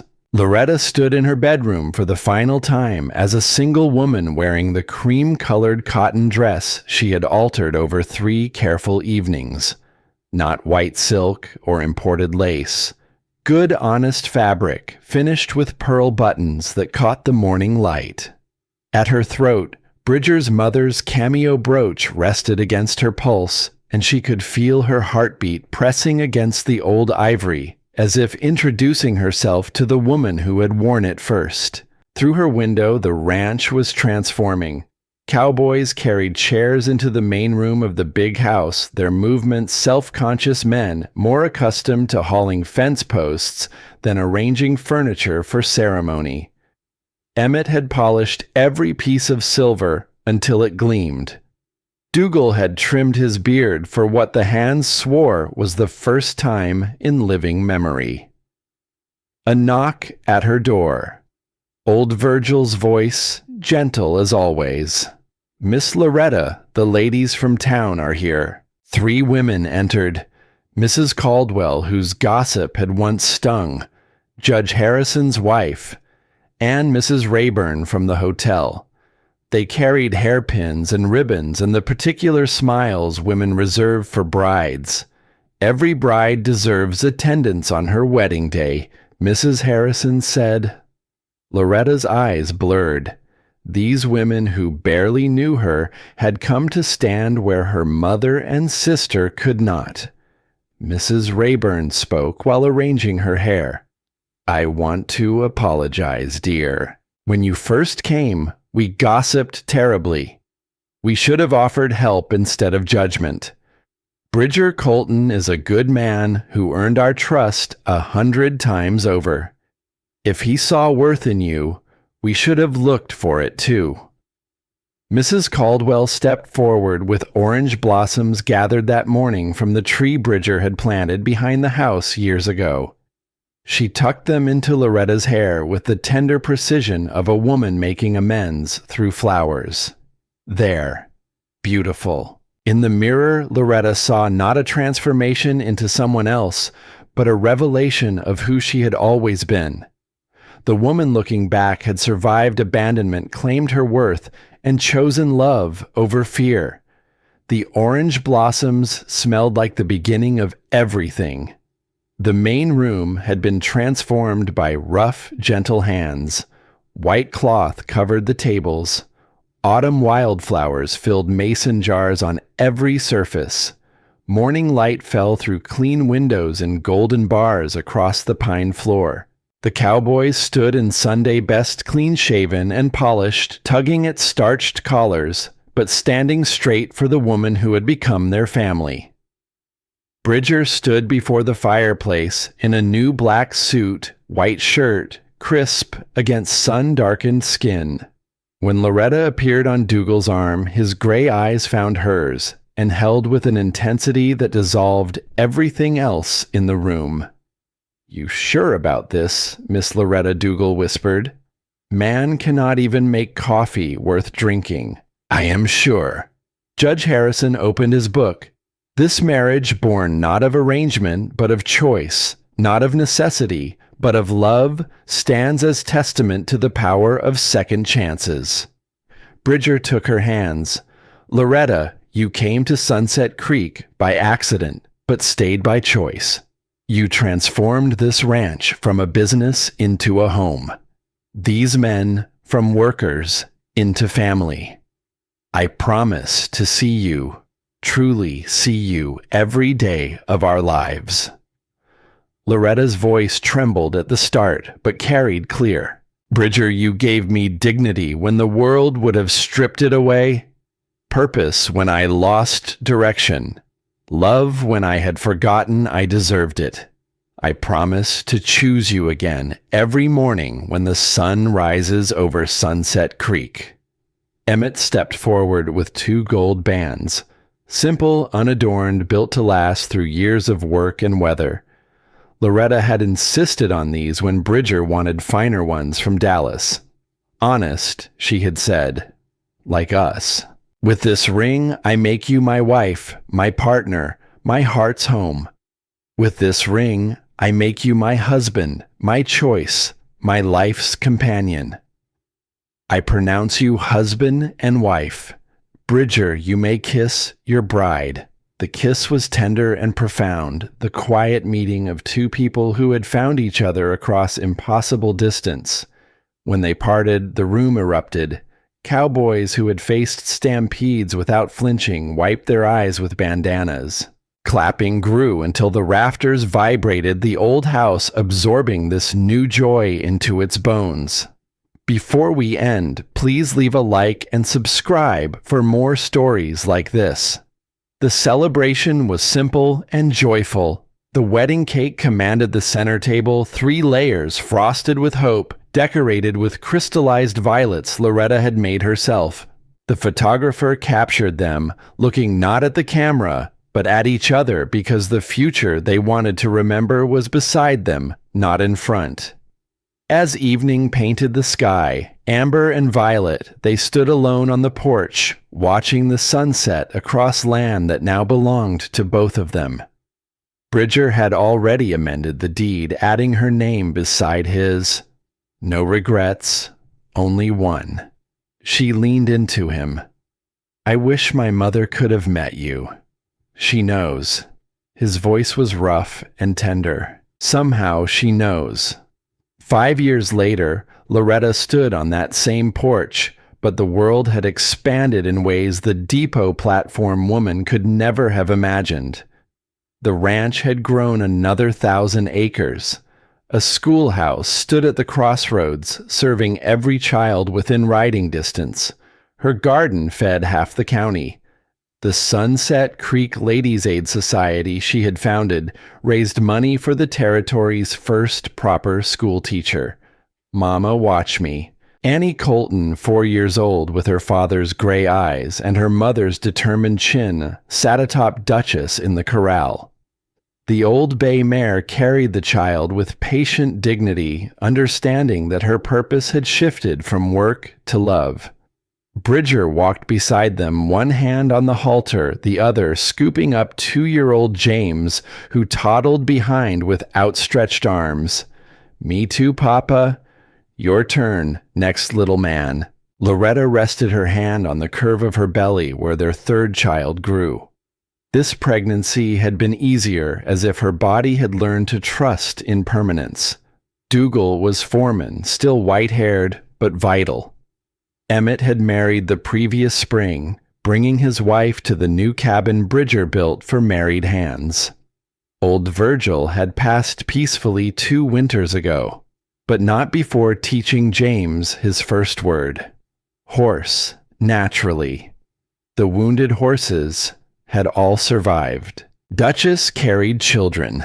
Midnight sired fine colts. Maggie became Loretta's personal mount. The healing stalls were rarely empty now. Word had spread that Sunset Creek could save horses others gave up on. Edmund Hale never returned.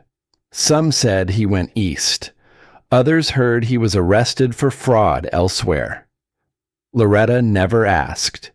He was the storm that blew her to safe harbor, and for that accidental gift, she could almost forgive him.